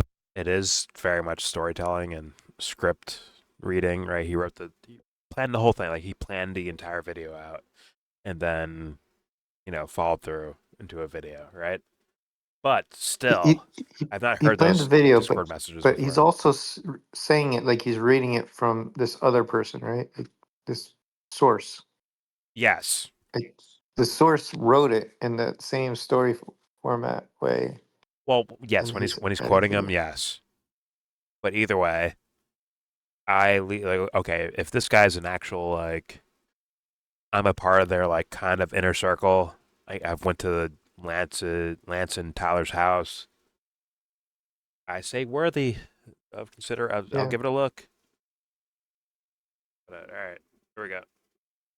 Of a touch-starved virgin gamer living in the same house as a touchy-feely, seemingly manic trans person. However, a while after Lance had mostly gone back to normal, things started to intensify again. I started noticing changes in Lance's political views as the presidential election got closer. He amped up the complaints of old people staring at him, which probably was because he dressed like a stoner and not because he was female presenting, because all he did in that department was grow out his hair and wear mascara every once in a while. He also hated that the construction workers would misgender him, which I thought was weird since he said he was fine with any pronoun. Tyler wouldn't really get political until after the election. He'd sometimes just casually bring up the latest thing Trump had done and complain about what it'd do to the country, but in a very level-headed way. Before the election, Lance's friend group was the quirky LGBT group with a lot of mental illnesses. Not saying the two are linked, but that's how my friends knew them. They're the people who are in Lance's server for the most part. After the election, they became a lot more political, but not to an extremist level. By this point, I could safely say Lance and Tyler were some flavor of left-wing, while I'd become tired of politics and mostly apolitical, but never anything I thought was like dangerous. At some point, they told me about their relationship and were pretty open about it after that. It became very uncomfortable for me because while I don't think of myself as homophobic, seeing two dudes constantly make out was a bit much. Also, since Lance's room was always super messy, they would bang in Tyler's room, and I didn't like hearing it. I cannot imagine how much it sucks to be in this guy's shoes. While this is a bit out of character for Tyler, who's been consistently described as reserved, it does match Lance's behavior of being overly transparent and letting other people, even people who randomly visited him, see into his intimate life to a point where it's concerning. It's also fitting that Lance's pre-existent paranoid behaviors were now manifesting in correlation to his gender, as despite not being particularly female presenting or being concerned with being seen and treated as a woman, he still took issue with anyone who perceived him as a man. People who are paranoid often assume others look upon them negatively, no matter how asinine the reason may be. Clearly, Lance's mental state was deteriorating, and whether intentionally or not, he was dragging Tyler along with him. And this became increasingly transparent over time. Their mutual acquaintance continues. Lance started becoming more and more erratic again until, at the end of December, he just had another nuclear meltdown after having another argument. Also, a couple months before, we noticed Lance had been growing breasts and said that he'd been taking black market HRT, which I do not know what that entailed, but I think it was making him very erratic. So he basically shut down for like 2 weeks, not talking, just hitting his vapes in the living room in the dark.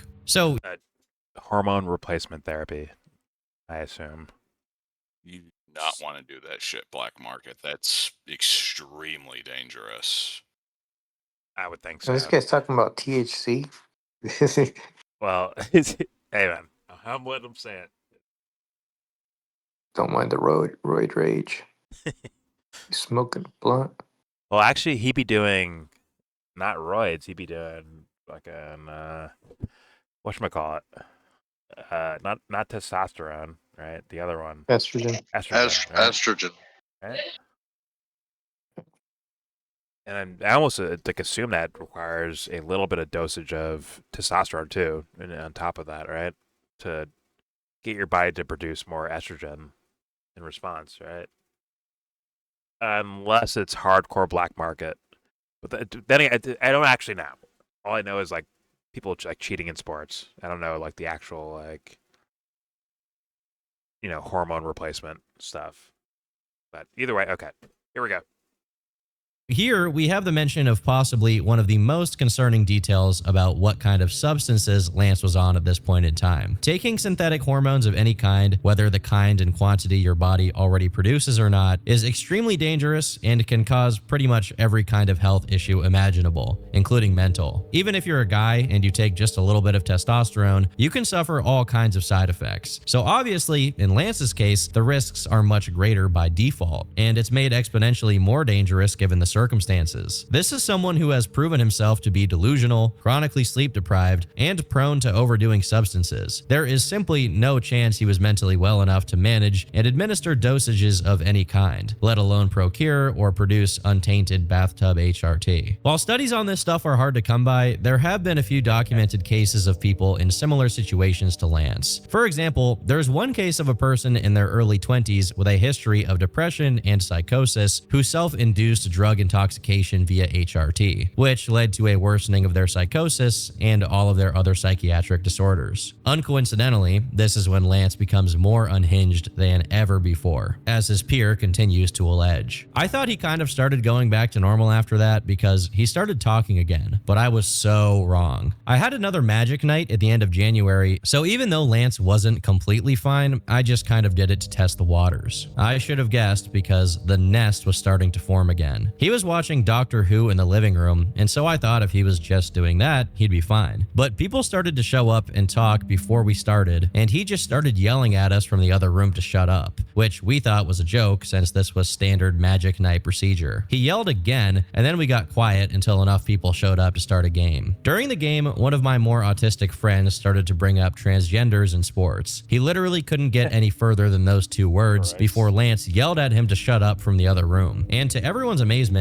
he tried to bring it up like 3 more times in rapid succession, being shouted down literally not even a second after he started his sentence every time. It became a very awkward game. It's pretty funny to think back on now. Bro could not take a hint. After that, more people showed up, and we started having 2 games going, and the mood mostly stabilized, and Lance just came in with sort of a loopy grin and a bottle of something. I'll summarize this part briefly since this person goes into a bit of detail about what happened, but Lance proceeded to throw this guy's extra rare magic cards around to try and get his attention, and afterwards he went upstairs, at which point everyone started hearing loud thumping. Apparently, Lance had gone into a temper tantrum so intense that he was literally thrashing around on the floor, which hopefully was just a tantrum and not some kind of seizure, because at this point, Lance is really a prime candidate for that to happen. Their peer continues. After that, Lance went mental. I'd get to Lance and Tyler's place, and he'd be super wide-eyed with either a loopy grin or a rictus grin like the Joker, depending on his mood. The nest came back full force, and Lance started living downstairs full-time again. This is a picture of a kind of cleaned-up version. Imagine this type of mess, but denser and all over the living room and kitchen counters. He started playing on his DS and drawing stuff in, I think, Pitcho chat, and scribbling it all out while giggling with the wide-eyed Joker smile. He'd either be doing this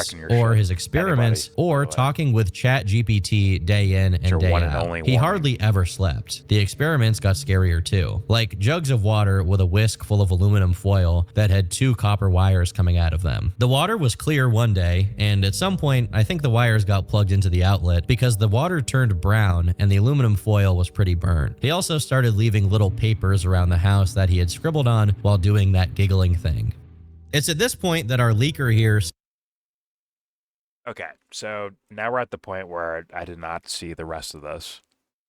Well, okay, I see like a little bit of this where they show like some of his scribble notes, I guess. But after that, I am now fully reacting at this point. Here we go. Sent an extensive set of pictures he'd taken of the state of the apartment and the notes Lance left around. First is an image of their magic table, completely vandalized with garbage that mostly resembles electrical stuff, which is odd because Tyler was the one in an electrical apprenticeship program, not Lance. In the background, we can see what looks to be some kind of aquarium or big glass container with rocks in it, which may be the mold experiments mentioned in the messages. Underneath it is what looks to be a package for a rock tumbler, which makes sense given that Tyler occasionally did masonry with his dad. But it's when we move to what's actually on the table that things get increasingly bizarre. And we have isolated pictures of all of the particularly interesting items. I'm going to say right now that I'm actually a specialist in literally nothing, so this is just going to be me trying to interpret these to the best of my abilities, and the screenshots I'll be looking at will be made available in the description for those of you who want to take a look for yourself and see if you can extract some sense out of the madness of Lance's post-it notes. The first one we'll go over is this one, which contains a set of spiral-like scribbles that may be disconnected attempts at making the Glock logo, given the squared spiral G and the word lock near it. Right above this, there's also what looks to be the small phrase E equals T, and elsewhere on the note, I can also make out the words regent and temp,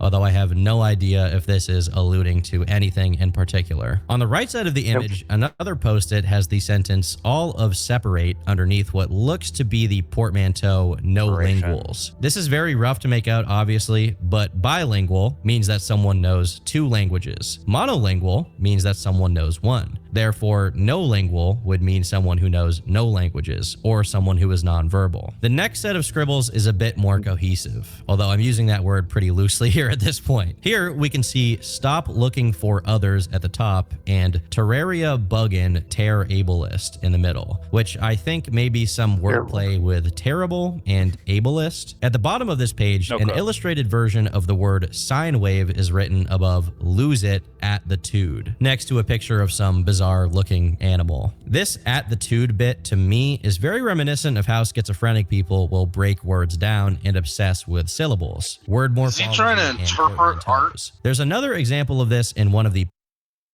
I can't call this art. Well, is I he don't trying know. to interpret it?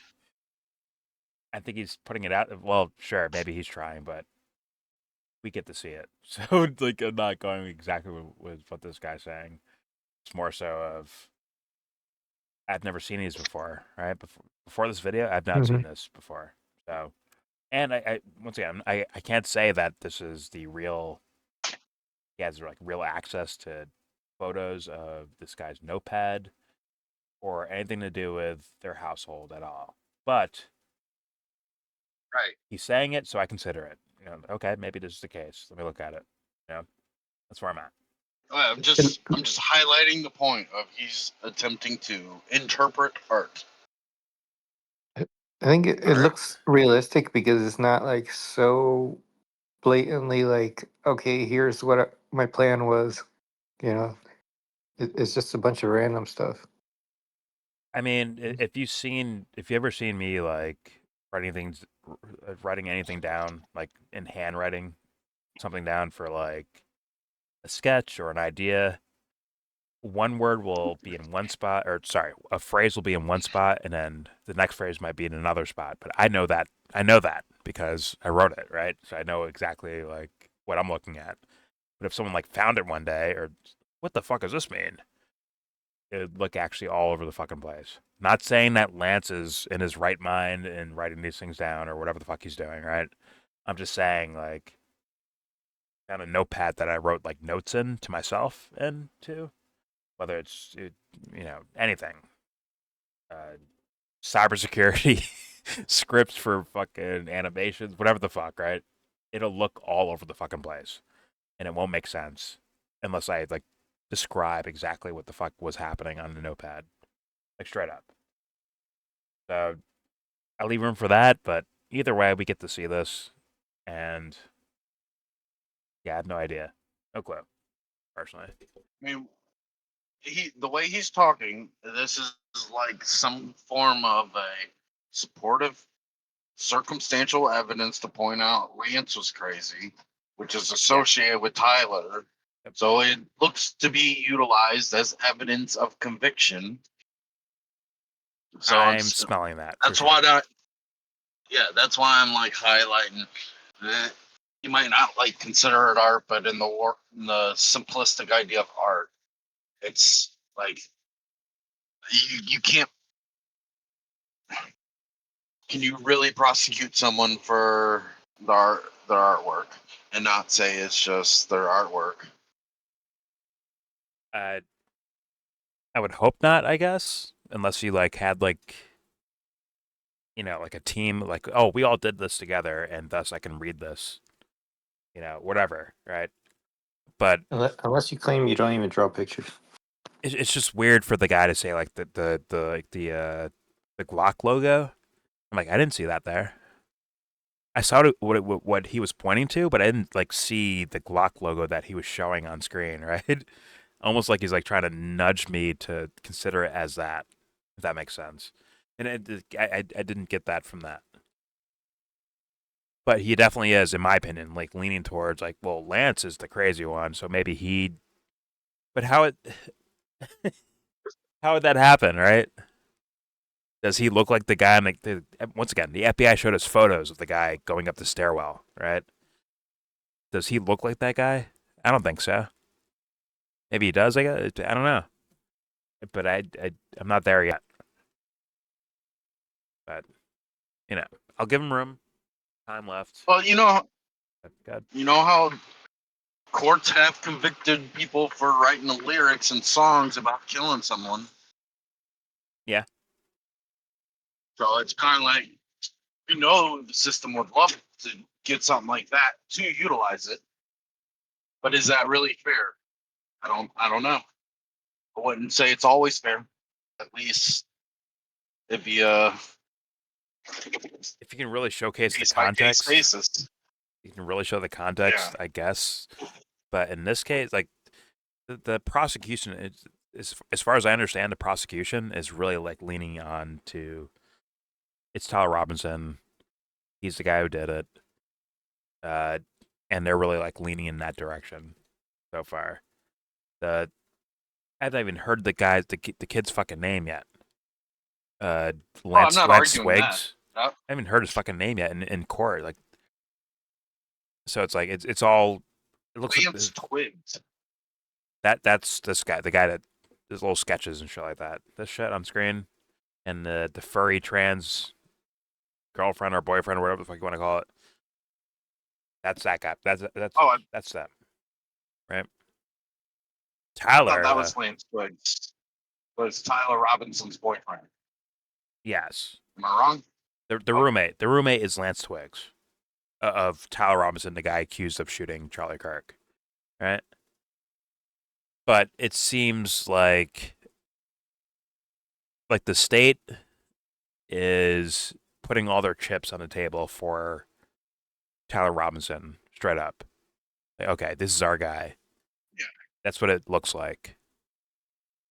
But what I'm saying, this guy in this video is saying he's not even saying, he's reading from this guy that actually met the two of them and wanted to play Magic something with them. Magic the Gathering, is that what it was? This is, I guess, like a friend of the both of them, kinda.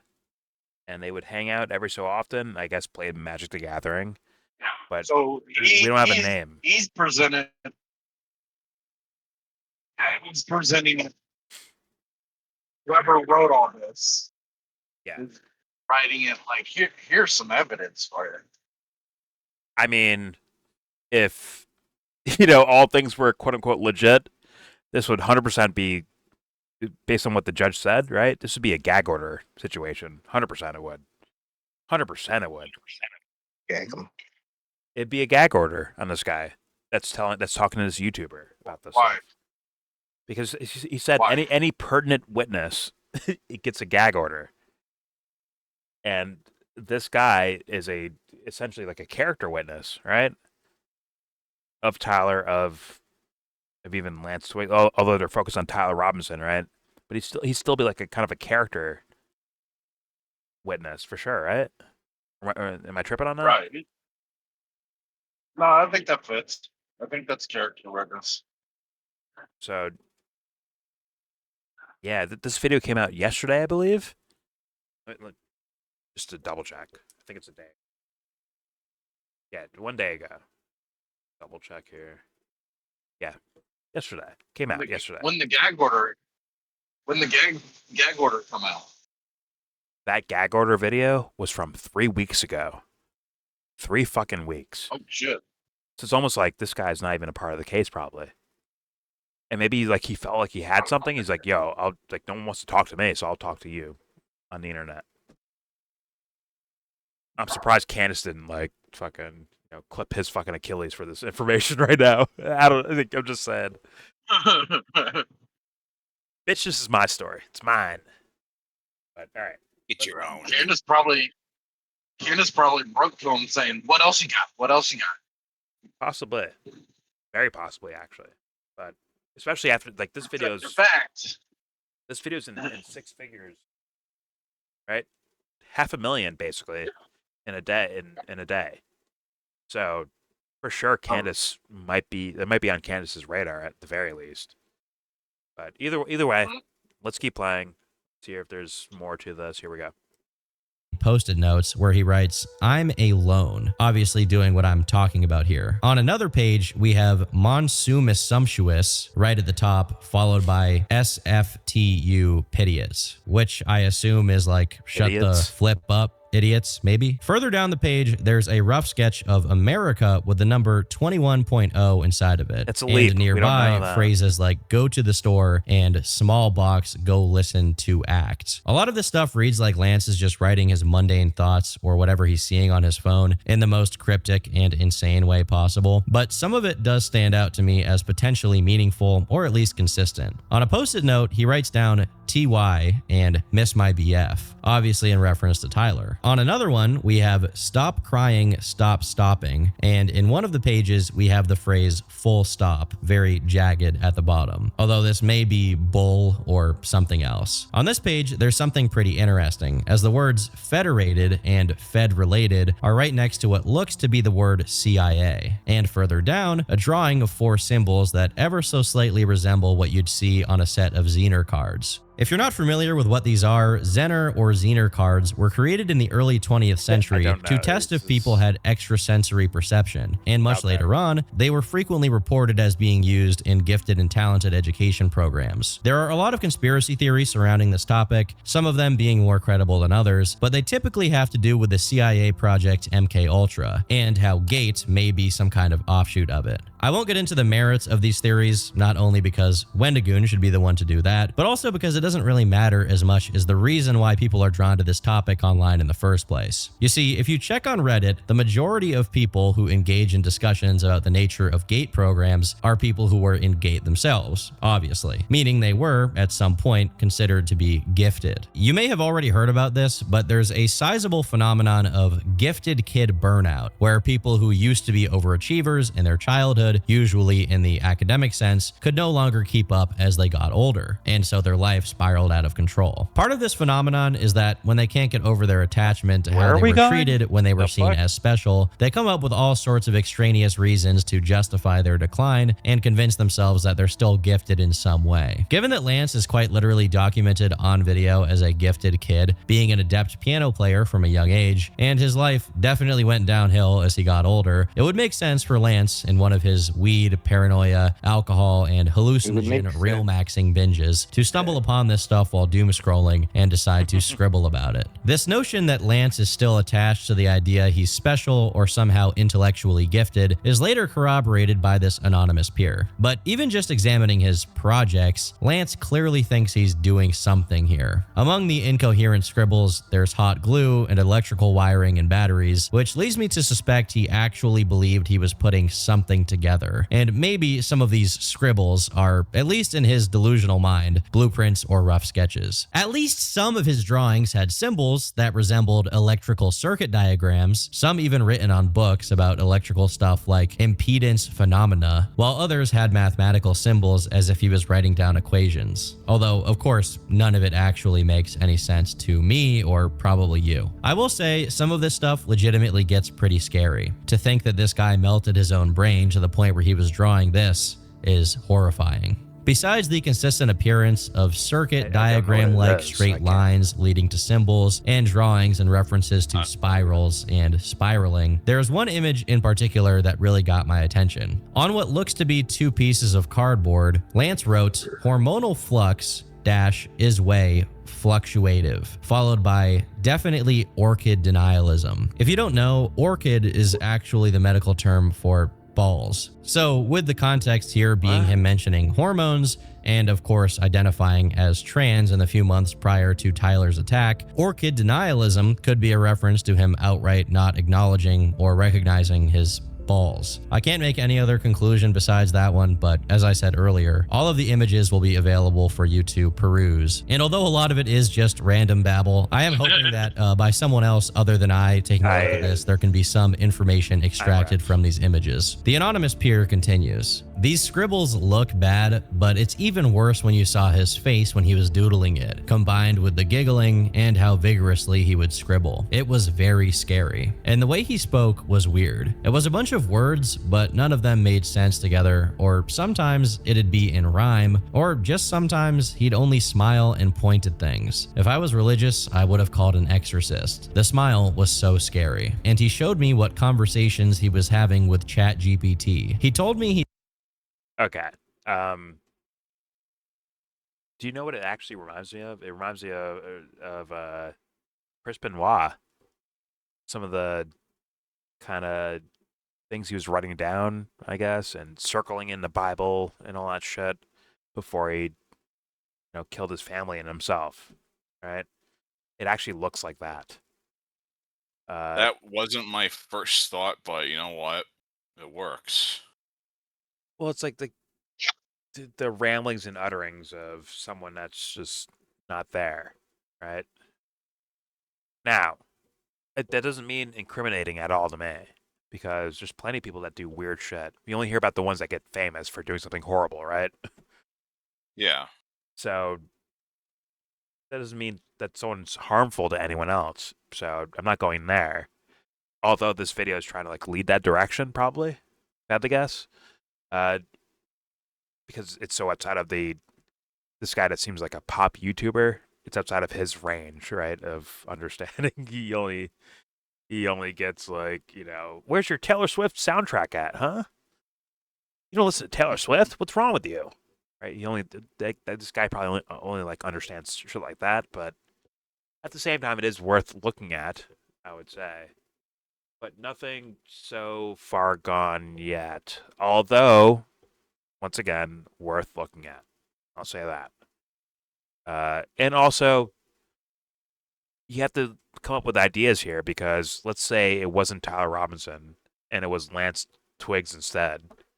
How and what and how do you do that? How do you make that happen? And if you're at the FBI, how do you fall for that? Right? Because Lance is free on the streets right now, right?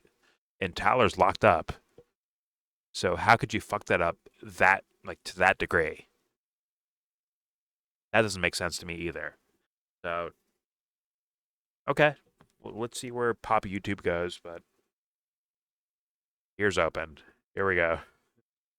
He solved some equation backwards and showed me the ChatGPT text as proof. The chats were just paragraphs of random Greek and I think Roman symbols with numbers and random letters going on and on. He'd somehow gotten it to respond in kind as well. He told me to start scrolling faster, and so I did. And he kept telling me faster until he was basically screaming at me to scroll faster, and the ChatGPT chats just went on like forever. I was sat there scrolling at max speed for at least like a minute or two, and by the bottom, it was still in the weird symbols. He started yelling at me that Nikola Tesla was abused by the people in his time and that no one we knew was smart enough to solve that equation, including me, because he is way smarter than me. This was all in weird, broken up sentences too. Definitely added to the creepy factor. Tyler told me that Lance had basically been up for like 3 days straight talking to ChatGPT at that time. It's interesting that he mentions he'd get an exorcist if he was religious, because when I was going over Lance's Reddit posts, he talks about how once his family threw him out of the house, saying he was possessed by a demon. If this is what they were having to deal with, that becomes a lot more understandable. As far as the ChatGPT conversations in Latin and Greek, another common fixation of people who are schizophrenic is hermeneutics, the interpretation and analysis of biblical texts, often in their original language or as close to it as possible. There are huge online communities for esoteric and occult interpretations of the Bible revolving around sacred geometry or gematria, which, given Lance's repeated use of broken maths in his notes and scribbles, may have contributed to his delusions here. Again, this doesn't mean that this was actually happening, but it's a decent guess as to why those two specific languages and equations keep popping up in Lance's activities, despite him showing no interest in foreign or dead languages elsewhere. The messages continue. He'd sometimes just be sobbing in Tyler's arms, and Tyler would be rocking him back and forth. We all thought Tyler was a trooper for putting up with Lance in that state.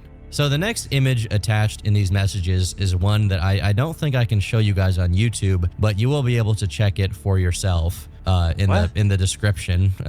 But it's a used condom on the sink of the bathroom in the common area. We know this photo was taken in their apartment because the counter, sink, toilet, and other details match this photo of their sink taken from a Zillow listing. The same applies to another photo of the table in their living room, which, by the way, fans of this guy, you can show those photos, but he doesn't want to lose money. That's why he's not showing it. You can't show them on YouTube. What do you want to see a condom? I don't want to see that. I'm just saying this guy's excuse is for him to make more money and not about actually showing you things. I'm just saying. But here we go. At least he sourced it. I'll give him that. Okay, he sourced it. once again matches the Zillow listing, as we can see that the window with the white blinds is in the same location. As nasty as this is to even take into consideration, it is worth noting that it is completely empty, which leads me to think that even if Tyler was still engaging with Lance in this way, it was more out of pity or a sense of duty than anything else. The anonymous peer says, crazily enough, while Lance was like that, Tyler was still hitting it. When I told Lance I would be leaving the general area, it was crazy. He snapped back to reality for a second and just thanked me for all the good times we had had hanging out throughout the years. After that, I think Lance had been brought back just a little bit, and he even let Tyler take him out of the house to start seeing a psychologist. It almost made me feel bad because, not gonna lie, I was starting to become really apathetic and not really care about what happened. So, it was just so much energy to try and deal with. So the shooter of Charlie Kirk was taking him to therapy. This guy's been painting a picture, right? He's kind of painting the picture that Lance Twiggs was the actual, like, kind of extreme type of personality, and in a way, like, bipolar, up and down moods, and then he's on all these not even medications, like black market, off-brand, whatever the fuck you want to call it, MDMA. Self-medicating. Yeah. And So what are they trying to do here? Pitch a defense for Tyler Robinson of having like a mental breakdown if like saying Lance just got to him and he had a moment of like insanity. Oh, like Lance temporary got insanity. him to do something in that one moment. Yeah. But that was like planned though. Yeah. Like he had the plan to get up there. He had the plan to know where the cameras are. He had a plan to take apart the gun, put the gun back together. The plan of changing clothes. The plan of a route out of there. That's so much planning that it's like that can't be a spur of the moment. All right, you know what? I'm gonna go shoot Charlie Kirk now. There's no way that works. Yeah, evidence-wise. can you have temporary insanity while the state has proof premeditated? He's just locked in No, for not no really. way. Not really. No fucking chance. And if the video says it's actually Lance that did the shooting and planned it all out and did all that shit, then the FBI is fucked, right? Then they're fucked. Like, there's no. I said this on like day 2 or 3 of this whole thing. There's no way around this. Someone's lying somewhere. Someone's full of shit somewhere, and the official thing that we got was not actually the thing. There's no chance. It's fucked either way. There's no way around it, in my humble opinion. But, okay. Here we go. With Lance. Tyler was a real trooper for dealing with him. Lance even calmed down enough for us to hold like 3 more magic nights. We all thought Lance would be okay because he had Tyler, who was basically his handler at this point, to take care of him. Eventually, my friend who lived across the street from their apartment let me know that Lance had gotten into an argument with his grandpa, who owned the apartment, and his grandpa had taken his car away. This I'm not sure about, but I suspect it put him into another one of these spirals. Real quick, because handler implies that he's got him. He's the mastermind behind this, or he works for someone that has the master plan about it, right? Yeah. Tyler's the handler of Lance, but Tyler did the shooting. Why would the handler do the shooting if he's got a fucking puppet? The only thing I can come up with, like, it actually gets crazier, right? Where it's like, okay, Tyler thought that. Or he tricked Lance in the shooting, but meanwhile he wasn't going to be the shooter. But somehow he got like double played. He got double played, so thus he ended up being like called the guy that did it. But then again, it's like it still means conspiracy operation shit, right? At that point, it'd be like Lance couldn't do what he needed to do, so I had to go ahead and do it. That's the best you can say. Like Tyler got like double crossed or something. Almost. Or no, like Lance broke down that day or something and couldn't function. So Tyler had to go through with the plan on his own. Which was to hit the gun. Kill Charlie Kirk, of course. Shoot it. Disassemble it. Jump off the roof. Reassemble it. Put it in the woods and run away. It's like, no, dude. It doesn't work still. With what gun? The handler. Yeah, a handler is fucking up like this. And like for what? Like, there's no evidence of showing that Tyler Robinson is like some sort of plotter in anything, bro. He's like, okay, he's like, you know what? Job well done. I'm gonna go to Dairy Queen and get a blizzard and some chicken tenders, bro. It's like, no, dude, get the fuck out of Fully here. confess on text. Exactly. Like, nah, that's too weird. Too weird. I shot him and I crossed the street. I'm waving at you. Don't you see me? Haha. Listen, I expect like theories to like pop out of this thing because of like we're getting nothing essentially, and the things they gave us don't make any sense. So I expect theories, 100%. And I'm not getting in the way of that at all. Please say the theories, go through the rabbit holes of them. Please go ahead. But at the same time, do not lose sight of the original idea, right? Which is the 30-06 with no exit wound on that building, on that corner of the building, shooting Charlie Kirk. Like if we don't lose sight of that, I think we're sitting pretty in regards to trying to deal with something potentially being like rotten here. But if we lose sight of that, we might end up like asking, like maybe someone gets an opportunity to ask a question, and it's like, hey, well, what about Magic the Gathering? What about that, huh? It's like you lose sight of the original thing that doesn't make sense, right? The actual official thing that they gave us, right? They showed us a fucking gun. They told us there was writing on bullet casings, meaning it has to be this. If it's not that, which is what most people are saying, then you have a problem. But if we lose sight of that, we end up like leaping towards, what was Lance's mood? Why was Tyler at Dairy Queen or whatever? Like, if we get caught up in that shit, we end up losing the main point, the thing that originally made no fucking sense to anyone that knows anything about guns, apparently. So don't be like Cash Patel. Exactly. Don't fall for the pump fakes, bro. Avoid that bullshit. But all right. And actually, as far as Cash Patel goes, like Trump's entire government is never going to tell the truth about this. None of them are. Won't have to at this point. Well, Cash is desperate for W's right now. I'll say it again. He's desperate for W's. W's. He's desperate for a W, and he'll tell whatever stupid lie in public Trump wants him to tell. Well, also think about this. Candace is doing like work for Trump in the sense she's put out 15 different fucking theories. Yeah, so she's misdirecting people too. She could be. Like, we'll never know. Whether or not she's doing it on Trump's payroll, she's fucking misdirecting people. I don't like that. She's probably talked to more witnesses than the FBI has. Let's just be honest. Let's be honest about this. When they run away. The FBI already has their conclusion, and they're working backwards from their conclusion. Seemingly. And that's why I'm saying, like, yeah, Candace might have actually talked to more people than the FBI has, but maybe not as much as the prosecution plans to do, right?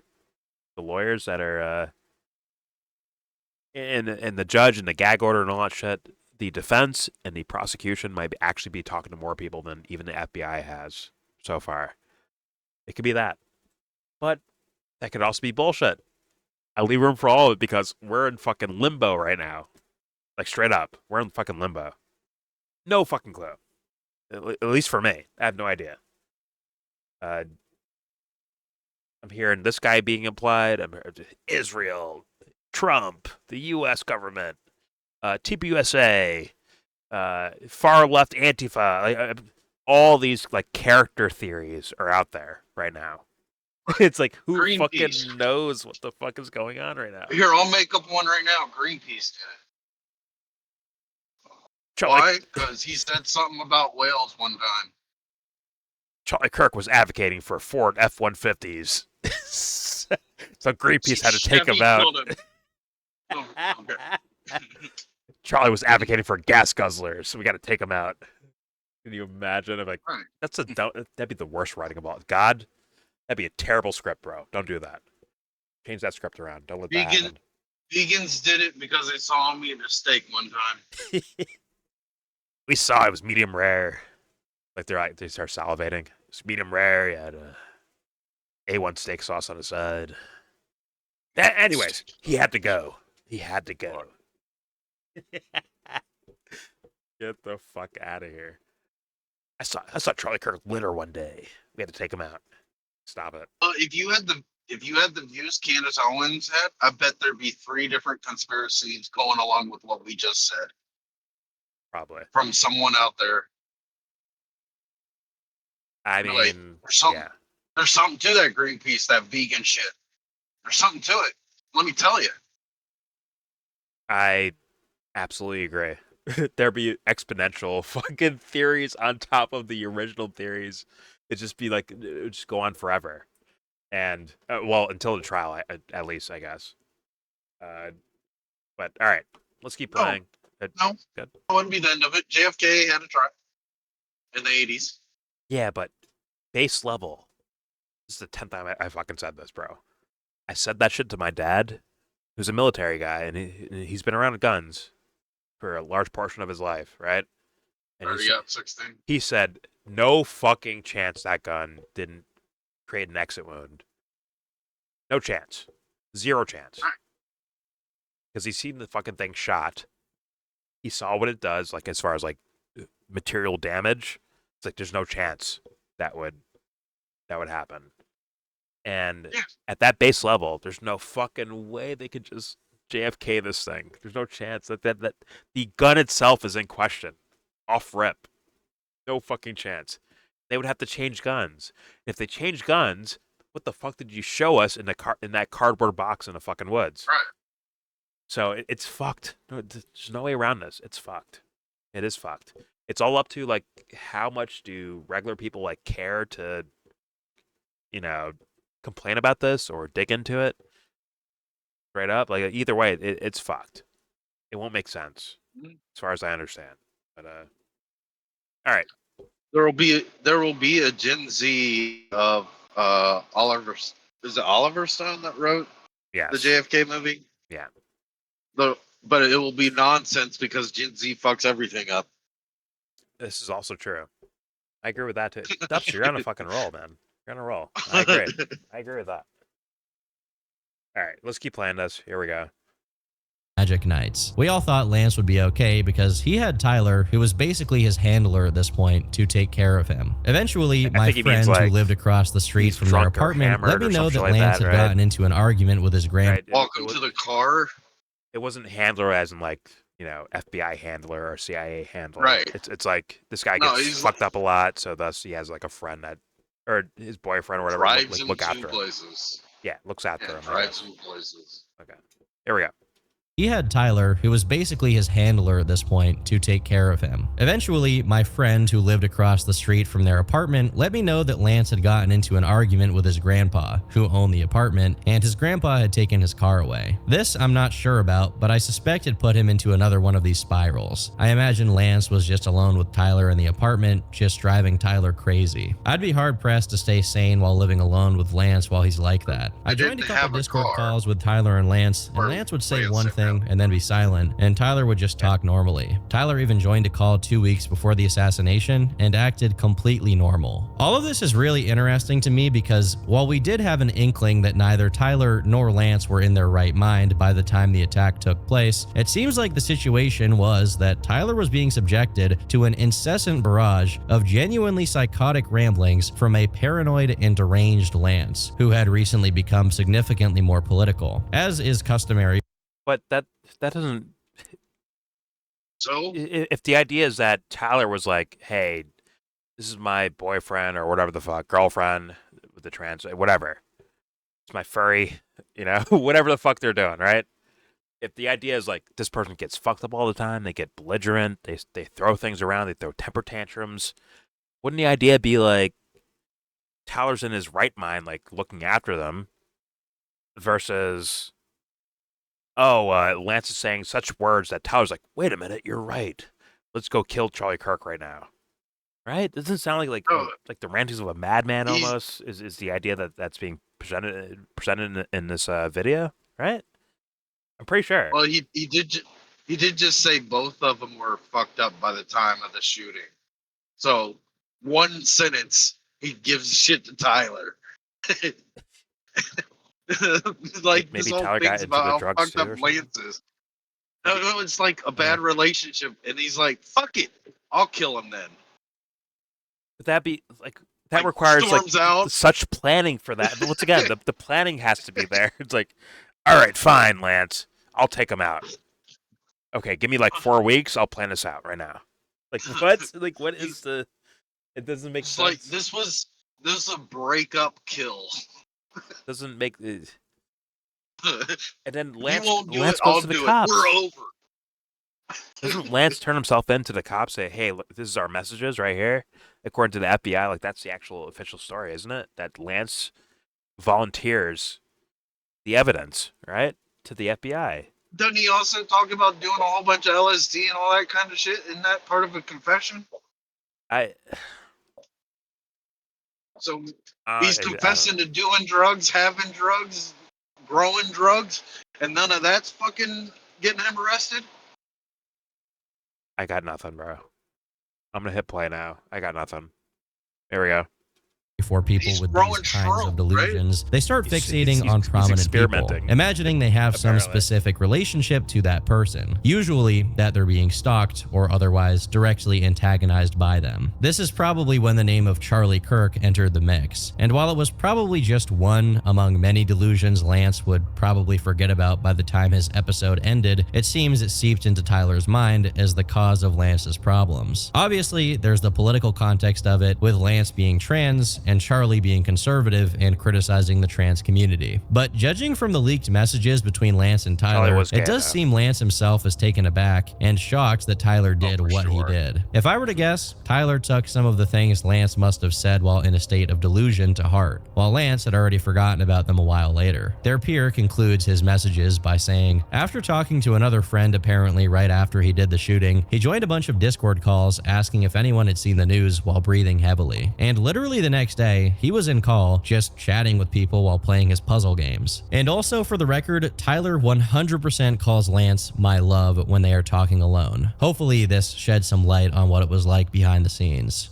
With all of this context provided, I think it's beyond the shadow of a doubt that the last messages exchanged between Tyler and Lance are real. It also elucidates the nature of their relationship, as Lance was someone Tyler was mostly taking care of rather than having a normal relationship dynamic with. From the looks of it, it seems like Lance is someone who, at least at one point, was very self-aware and proactive as a person, being confident enough to argue with others over his worldview, while Tyler has always been quiet and stayed in the background of any setting he found himself in, including his relationship with Lance. Unfortunately, it turns out that he was simply less expressive of his thoughts. Now, the leaker also sent me their Discord logs, and this dynamic of Lance being the expressive one while Tyler played a subservient role is also reflected there, as Lance messaged the chats way more frequently and even had his own server. The logs I got are of 3 different servers that Tyler and Lance were parts of. Lance under the name Lancealotl and Fluxalotl, and Tyler is the name Zealous_Monkey and Bedbug Inspector. These messages date all the way back to 2020, and although most of it is pretty irrelevant stuff and boring, it is kind of spooky to see that at some point these guys were like completely normal, just sending memes to each other on Discord. Interestingly enough, Tyler frequently spoke of going fishing or making fishing trips that lasted for days with no cell service where he would speak to no one. While this isn't really negative, it does differentiate Tyler from his peers. There's one kind of introvert who stays indoors and plays on the computer, and then there's go fishing in the middle of nowhere with no cell service for days kind of introvert. Still, at least early on, it's clear that the people in this server have no issue with offensive humor and don't necessarily swing politically in any given direction, although there are a few odd things that I have to note, even if they are just jokes. In mid-2020, someone else in the server tags Lance and says, "Nobody said gross when you said you wanted to bang your 2-year-old cousin, Lance." The context of this is that the same guy who sent this message said he wanted to bang snake girls, and Lance responded by saying gross. But honestly, this doesn't explain that much. Another interesting tidbit from these chats is when the topic of religion came up, prompting Lance Lance to say, snake isn't girl. Brigham That's Young the Zoomer one shit. with all the quotes about how black people are cursed and can't hold the priesthood until they get uncursed by God? For context, Brigham Young was an early leader of the LDS Church. In response, the person with whom he was talking said that most religions start screwed up, BYU was implying named that after they would him. get better over time. To which Lance replied, and most still are, basically shutting it down. Long before the gender issue was something Lance was invested in, his earliest strong opinion is a clear anti-religious sentiment. Still, at no point here is there any sign that Lance's opinion is unquestioningly shared by the entire server, as most people here express pretty reasonable and mixed opinions. Around the same time that those messages about Brigham Young were sent, they were discussing politics and video games, but no one was really arguing as much as they were just expressing their views in a friendly manner. Eventually, Lance says auth-right lib-left unity, referring to the squares of the political compass of authoritarian right and liberal left. So clearly politics weren't taken too seriously by this friend group. A little while later, still in 2020, Tyler can be seen commenting on the presidential debate, saying that it was hilarious, but making no further comment. In September 2020, Lance says, Femboy Friday greater than Tomboy Tuesday, White Girl Wednesday isn't where it's at, followed by White King Wednesday. These seem to purely be jokes, as he showed no signs of identifying as a femboy at this point in time. As a matter of fact, someone else sent a few messages saying, Femboy hypnosis is finally working. My nipples are so puffy. Jesus Christ. Lance responds with 2 long strings of question marks. Although this may 100% be irony on Lance's part, in November 2020, he sent Vote Jeb to this chat, referencing Jeb Bush's failed and often memed on 2016 presidential campaign. Interestingly enough, at least back in 2020, Tyler seems to be the one who was more politicized from the Discord messages. At one point, he went as far as to suggest that freedom of speech should be amended so that vaccine and COVID skepticism was not protected by it and could get you punishment by the government. Also, I've repeatedly seen people claim that Tyler was a furry, but in these chats, he seems to deny it, as when another user says he is one, he replies by saying, I told someone I wasn't gonna watch their anime one time and get called a goddamn furry. This country is going downhill. Earlier on, even Lance was open to cracking some more edgy jokes, like me proving that being black is a myth and calling other people libtards. And I'm under the impression that he engaged with lolcow and internet drama culture to some extent. The reason why is because there's a good few messages of him talking to someone else about Terry Davis, where he calls Terry a weird nerd, but acknowledges that he has a sad story, while expressing no hang-ups about someone else in the server, echoing Terry's use of the N-word to describe CIA agents. There's also a good few messages in which Lance can be seen discussing Chris Chan and his current girlfriend, Flutter, where Lance says Christorians must be praising the sun, with one odd message comparing someone's looks to janky, which could be in reference to someone else in the server, but most likely is in reference to Isabella Janky, one of Chris Chan's most infamous tormentors and A-logs. As of 2022, Lance sent a few messages complaining about H3H3, saying this: can't stand the podcast and new content. His old videos are still good. I don't understand how he was able to go from genuinely goofy and enjoyable content to purely bad political takes and one of the most boring podcasts I've listened to. Half the time, he won't even let guests talk. He just interrupts them to make a bad joke and then doesn't let them finish. Another interesting token of Lance talking about the kind of content he interacted with online is his positive review of Wendigoon's content, which seems to come from Isaiah's videos on FNAF lore based on other messages sent by Lance to the server. To put it simply, up until some point in 2024, like I already suspected in my first video, Lance was mostly normal and didn't take much of anything very seriously. Even when his doom scroll nest phase began, he was still capable of making light of what he was up to, saying the following: I have begun only sleeping on the couch, cooler downstairs, and less room to move, or I fall off/get eaten. Tyler, on the other hand, seldom engaged in the same degree of joking as Lance did. The most I could find on him suggesting an interest in edgier online content is a GIF that he posted of Gypsy Crusader. When he did send text messages to the server's chat, it was usually to give people a small window into his private life. In 2020, there was some conversation between him and other users talking about a YouTube channel he once had, which contained a tour of his bedroom. Unfortunately, as far as I know, and according to the messages Tyler sent here, this video video and the entire channel have become lost media. In 2021, he said that his brother had accidentally discharged a firearm and shot a hole in the wall, with no further comments from Tyler. In 2023, it seems he became a bit more talkative, and he shared a few more times about his electrical apprenticeship program and what kinds of things he had to do in it. But any apparent character development for Tyler came to a screeching halt in late 2023 to 2024, when Tyler's messages became noticeably more politicized, some of them in reference to war in the Middle East, and some of them joking about the assassination attempt on Trump, saying snowflake liberals can't shoot straight because they too busy being gay. While he was definitely still reading the room, so to speak, and not breaking into a rant, he clearly became more agitated about these things. Curiously, another member of the group chat was at a campus of all places when a shooting took place, and Lance responded with concern. All of a sudden, this agitation too gave way to something else, mostly silence. As Lance became increasingly present in servers and started one of his own, the femboy server, as he put it, right around the time they started dating, Tyler became increasingly inactive, even less expressive than he was initially. Most of the information from this time period comes from Lance, who notified the group chat when he was going on a date with Tyler or watching TV shows with him. Speaking of TV shows, it's quite possible that the show they were watching was Beastars, the big furry anime show, because Lance discussed it in the server on a few occasions. Now, from late 2024 to early 2025,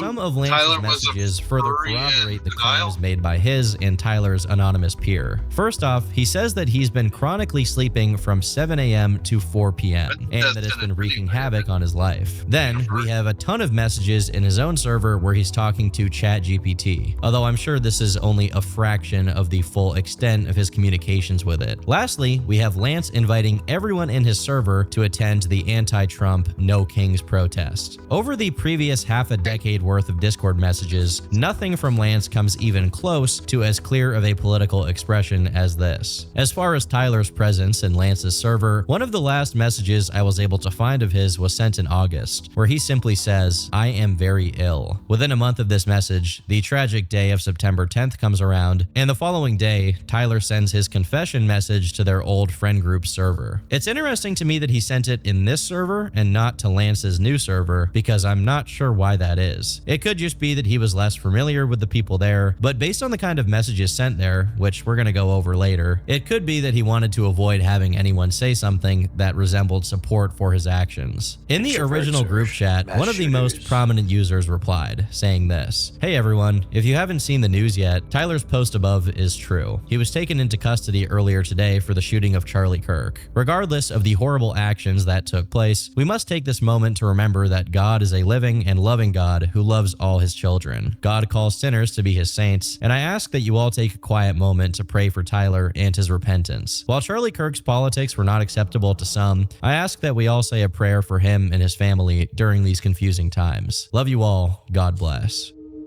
Given the clearly religious nature of this post, it's safe to say that this particular Discord server was pretty varied in what kind of people were in it, especially since it mostly went quiet after the attack on Charlie Kirk. Over on Lance's server, Lance's final message there was from a day after the shooting, tagging a user that, as of the archiving of the messages, was no longer in the server. After Tyler's crime took place, many of the users complained about the harassment and unwanted attention from journalists and random people online digging up everybody Lance was connected to. That's a perfectly reasonable reaction, especially since, as far as I can tell, most of them just occasionally played video games with Lance, so their connection to Tyler was tenuous at best, even if they shared a Discord server. But there are a few things I want to go over that I didn't mention in my previous video, such as the fact that Tyler had a few blurbs of unusual online presence that I hadn't seen. For example, he had a DeviantArt under his older handle, Crafton247, where he lists himself as they/them. It's not possible for this account to belong to someone else that created it after the assassination, as it was created 2 years ago. Then we have another account with the same exact handle, this time on Fur Affinity, but there doesn't seem to be any significant activity on it, just like on DeviantArt. And for those of you who don't know, Fur Affinity is like the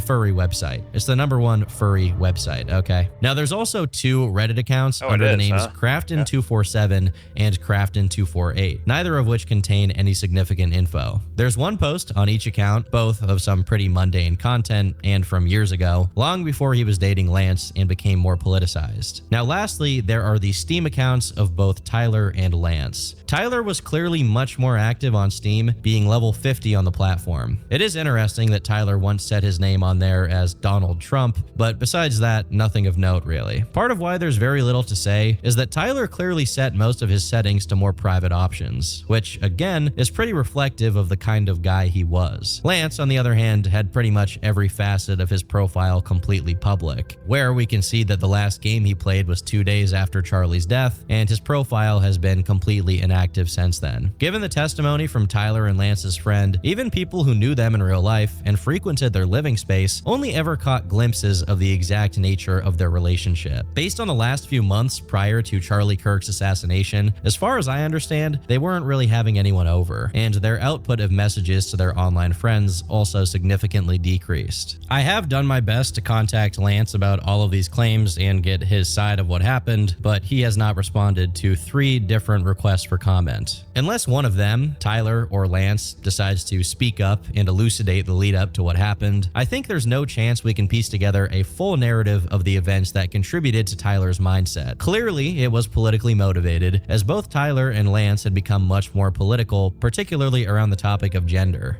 Hopefully one day we'll get all the answers. Anyhow, I've been Turkey Tom, thanks for watching, and until next time, leave me alone. That's like, what's his name? Drunken something? What? Whatever. Critical drinker. No. How, Well, how he ends his thing. Yeah, they are essay writers. Can't think on their feet, people. Got it. Okay. I guess kind of interesting. It's just like, once you bring up the actual, once again, like the main thing to me, which is the ballistics aspect to it. Once that's brought up, it like it throws everything that this guy just made in this video kind of awry. You know, granted, he's like showing us stuff, right? Showing us, I guess, alleged Discord quotes and shit like that. But I mean, as far as the crime itself, he painted the picture like kind of like, oh, it makes sense that it's Tyler Robinson, but like the actual guns aspect doesn't make sense to people. Yeah, those few key details about the ballistics, and just the fact that that rifle is such a pain in the ass to disassemble, because you're not supposed to. It's not meant to be disassembled readily. It's not a fucking briefcase gun. It's an old hunting rifle. Yeah. The only fancy shit on that thing was the goddamn scope. But here's the thing: I'm not surprised by like pop culture YouTube, because these guys typically try to make like the quote unquote official story look correct. Like, oh no, this is rational. It makes sense. It's rational. I'm smart. See? Meanwhile, it's just like, you didn't. Yeah, Tom's missing those few key pieces of evidence that throw every fucking thing else into question. I mean, well, he created a story here. Well, I'm not going to say create a story. Okay, he painted the picture. Yeah, that character-wise might make sense, right? Bless me. I had to sneeze. Sorry. You all right, man? I had to sneeze. Forgive me. But yeah, they created a character-wise maybe of why things are happening the way they're happening. Okay, but the actual physical evidence so far does not make sense. It still doesn't make sense, I would think, based on hearing like people's opinions that are like, you know, gun enthusiasts or just people that have shot these guns before. It doesn't make sense to them, and he has not. Well, even with he has that, other videos, but God. Let's go from the writer of this, which you said was anonymous, right? We don't know who it is. Yeah, obviously, yeah. Does the speaker of this show know who it is? I would say yes.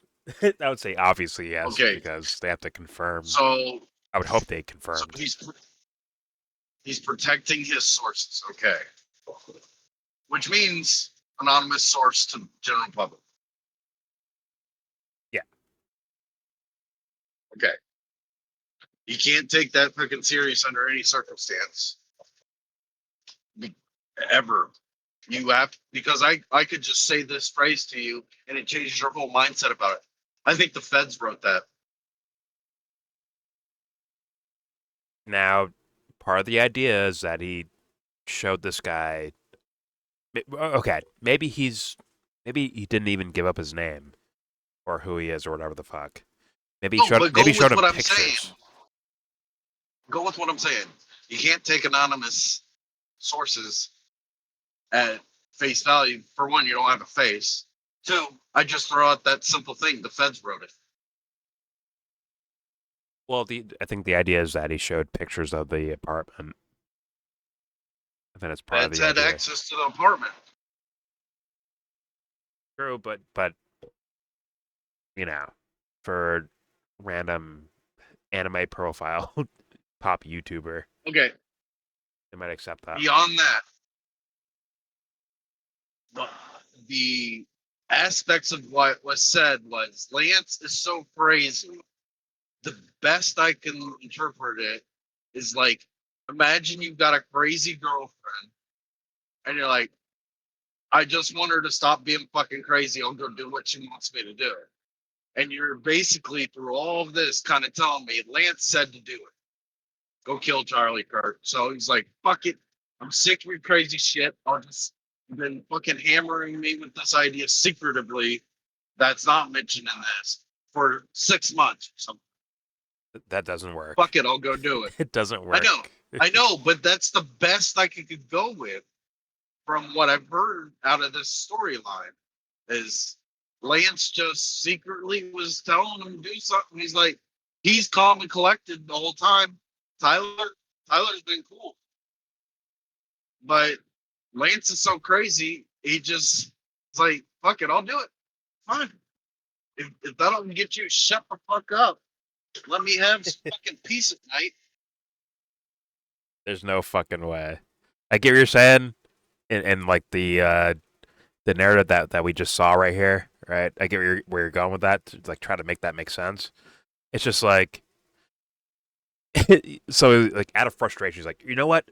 I'm gonna write, Bella Chow, Bella Chow, Bella Chow, Chow, Chow on a bullet. Did Lance write it, or did Tyler write that? If Tyler wrote that, or sorry, if Lance wrote that, then they're part of the fucking cover up, then, aren't they?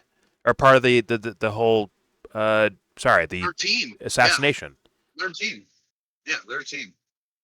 Or are you saying that Tyler was nagged so much, he's like, you know what? Fuck it. Let me write on these bullet casings. Let me write my, let me write, Bella Chow. Let me write, take this bitch fascist. told me to write. This bitch said, when I kill him, I gotta write fucking phrases. God damn it, man. None. I can't fucking get none. I can't get a fuck. Won't give me a fucking blowjob. At this point, there's no, like, someone's in trouble somewhere. Someone's in trouble. Either Lance is a part of the fucking thing, or the feds are covering things up, or both, or it's like there's no way around this. We are stuck with a conspiracy either way. I truly believe that. Like, I need something to like actually make sense to me, and I have not seen it yet. So it's like, good luck. Shit. Good fucking luck. I don't see it. Something else that I'm really annoyed that he didn't contend with is the fact that the official narrative that we're getting. I know I keep saying it, but it keeps getting demonstrated just out in the open over and over again. The narrative that Cash Patel and all of them are concocting it's clearly politically motivated. Oh yeah, they have a conclusion and they're working backward from it. And I get it's a huge fucking problem when pop YouTubers like this guy, who have a pretty big fucking audience, 2 million is not a small number. If you don't bring that, He has escape? No, you're right. You're right. 1.5 million. Okay. Whatever the exact number is, 1 million is still a lot of fucking people. Yeah. Actually, back out again. How many views did this one get? It's like 500,000, almost. 460. Almost All right, half so a million. that's a little bit less than a third of his audience, which But is still a lot of fucking people. It's only 1 day old, though. Yeah, it's only 1 day old, though. So, just to be fair. And that number will probably pick up a little later, too. Yes, I'm pretty sure it will. So when it's painfully obvious that Kash Patel's narrative is politically motivated, and it's painfully obvious that he's working backwards from a wished-for conclusion, and people like this who have a much bigger audience than we do, if they don't bring that shit up, I consider that malpractice. I mean, let's look at his channel. Let's look through his videos and see if he what does this guy actually cover? And what I saw was slop, it's gossipy slop. Yeah, exactly. It's not anything about anything. So thus, these guys actually they will go with the main narrative from whoever and extrapolate from there to turn it into into something else. It's kind of to me weak, lacking in critical thinking, but I also understand this guy makes money off of this shit, so I expect him to do that. He has the slack. Once again, another slacker profile picture looking thing, but meanwhile it's you're not that guy, bro. You're another suburbanite motherfucker. You're not the real slacker, bro. You're not the real skater person. You're not that person. Stop it. But I get it. They make money off of this. And my main point was to hopefully hear, because I never saw that much of these Discord conversations or anything like that. I've not seen that. So I'm okay. I'll look at it. But they are leaving out there's so much other evidence that is showcasing that this is bullshit. Something's not right here. Which is unfortunate. Hey, but they did typical. They did show us that he is a furry and he is a tranny. A manic furry. Hang him anyway. Yeah. Just hang him. Dubster, we're in public. Dubster speaks for himself. YouTube. It's him and him alone saying these things. But yeah. People say I have a fucking big mouth. Pause. Well, we don't need a court case besides that. He admitted to being a furry and a trans. Case closed. Either way, I'll take this information and add it to the pool of other information we have so far. It is what it is. What do I do with that? It is what it is. But hopefully you enjoyed the video. Please subscribe if you feel like. Comment, agree, disagree. Tell me what you think in the comment section. There's so much here. Once again, if you have more information that actually adds more of the other context in regards to this, and not just pure YouTube script written kind of gossipy slop, you have something better than that, please send it my way. I'll look at it. Do not forget, look into vegan assassins. There's something there. Yeah, sure. Be stupid and do that. Do your thing. Do not forget to share, support, hopefully donate all the links in the description box. Please join the Discord if you want to do that. We are in that Discord right now, by the way. So maybe you make a cameo in a video. Please go ahead, do it. All opinions are welcome, by the way. Also, everything I showed you in this video will be linked in the description box for you to look at on your own information, or the video we just watched. If you don't want to hear us pausing it and talking over it, whatever the fuck, you can watch it on your own. It'll all be linked there, so please take advantage of that. And also, obviously, most importantly, with all that said, give this video a thumbs down. Yeah. Yeah, you see?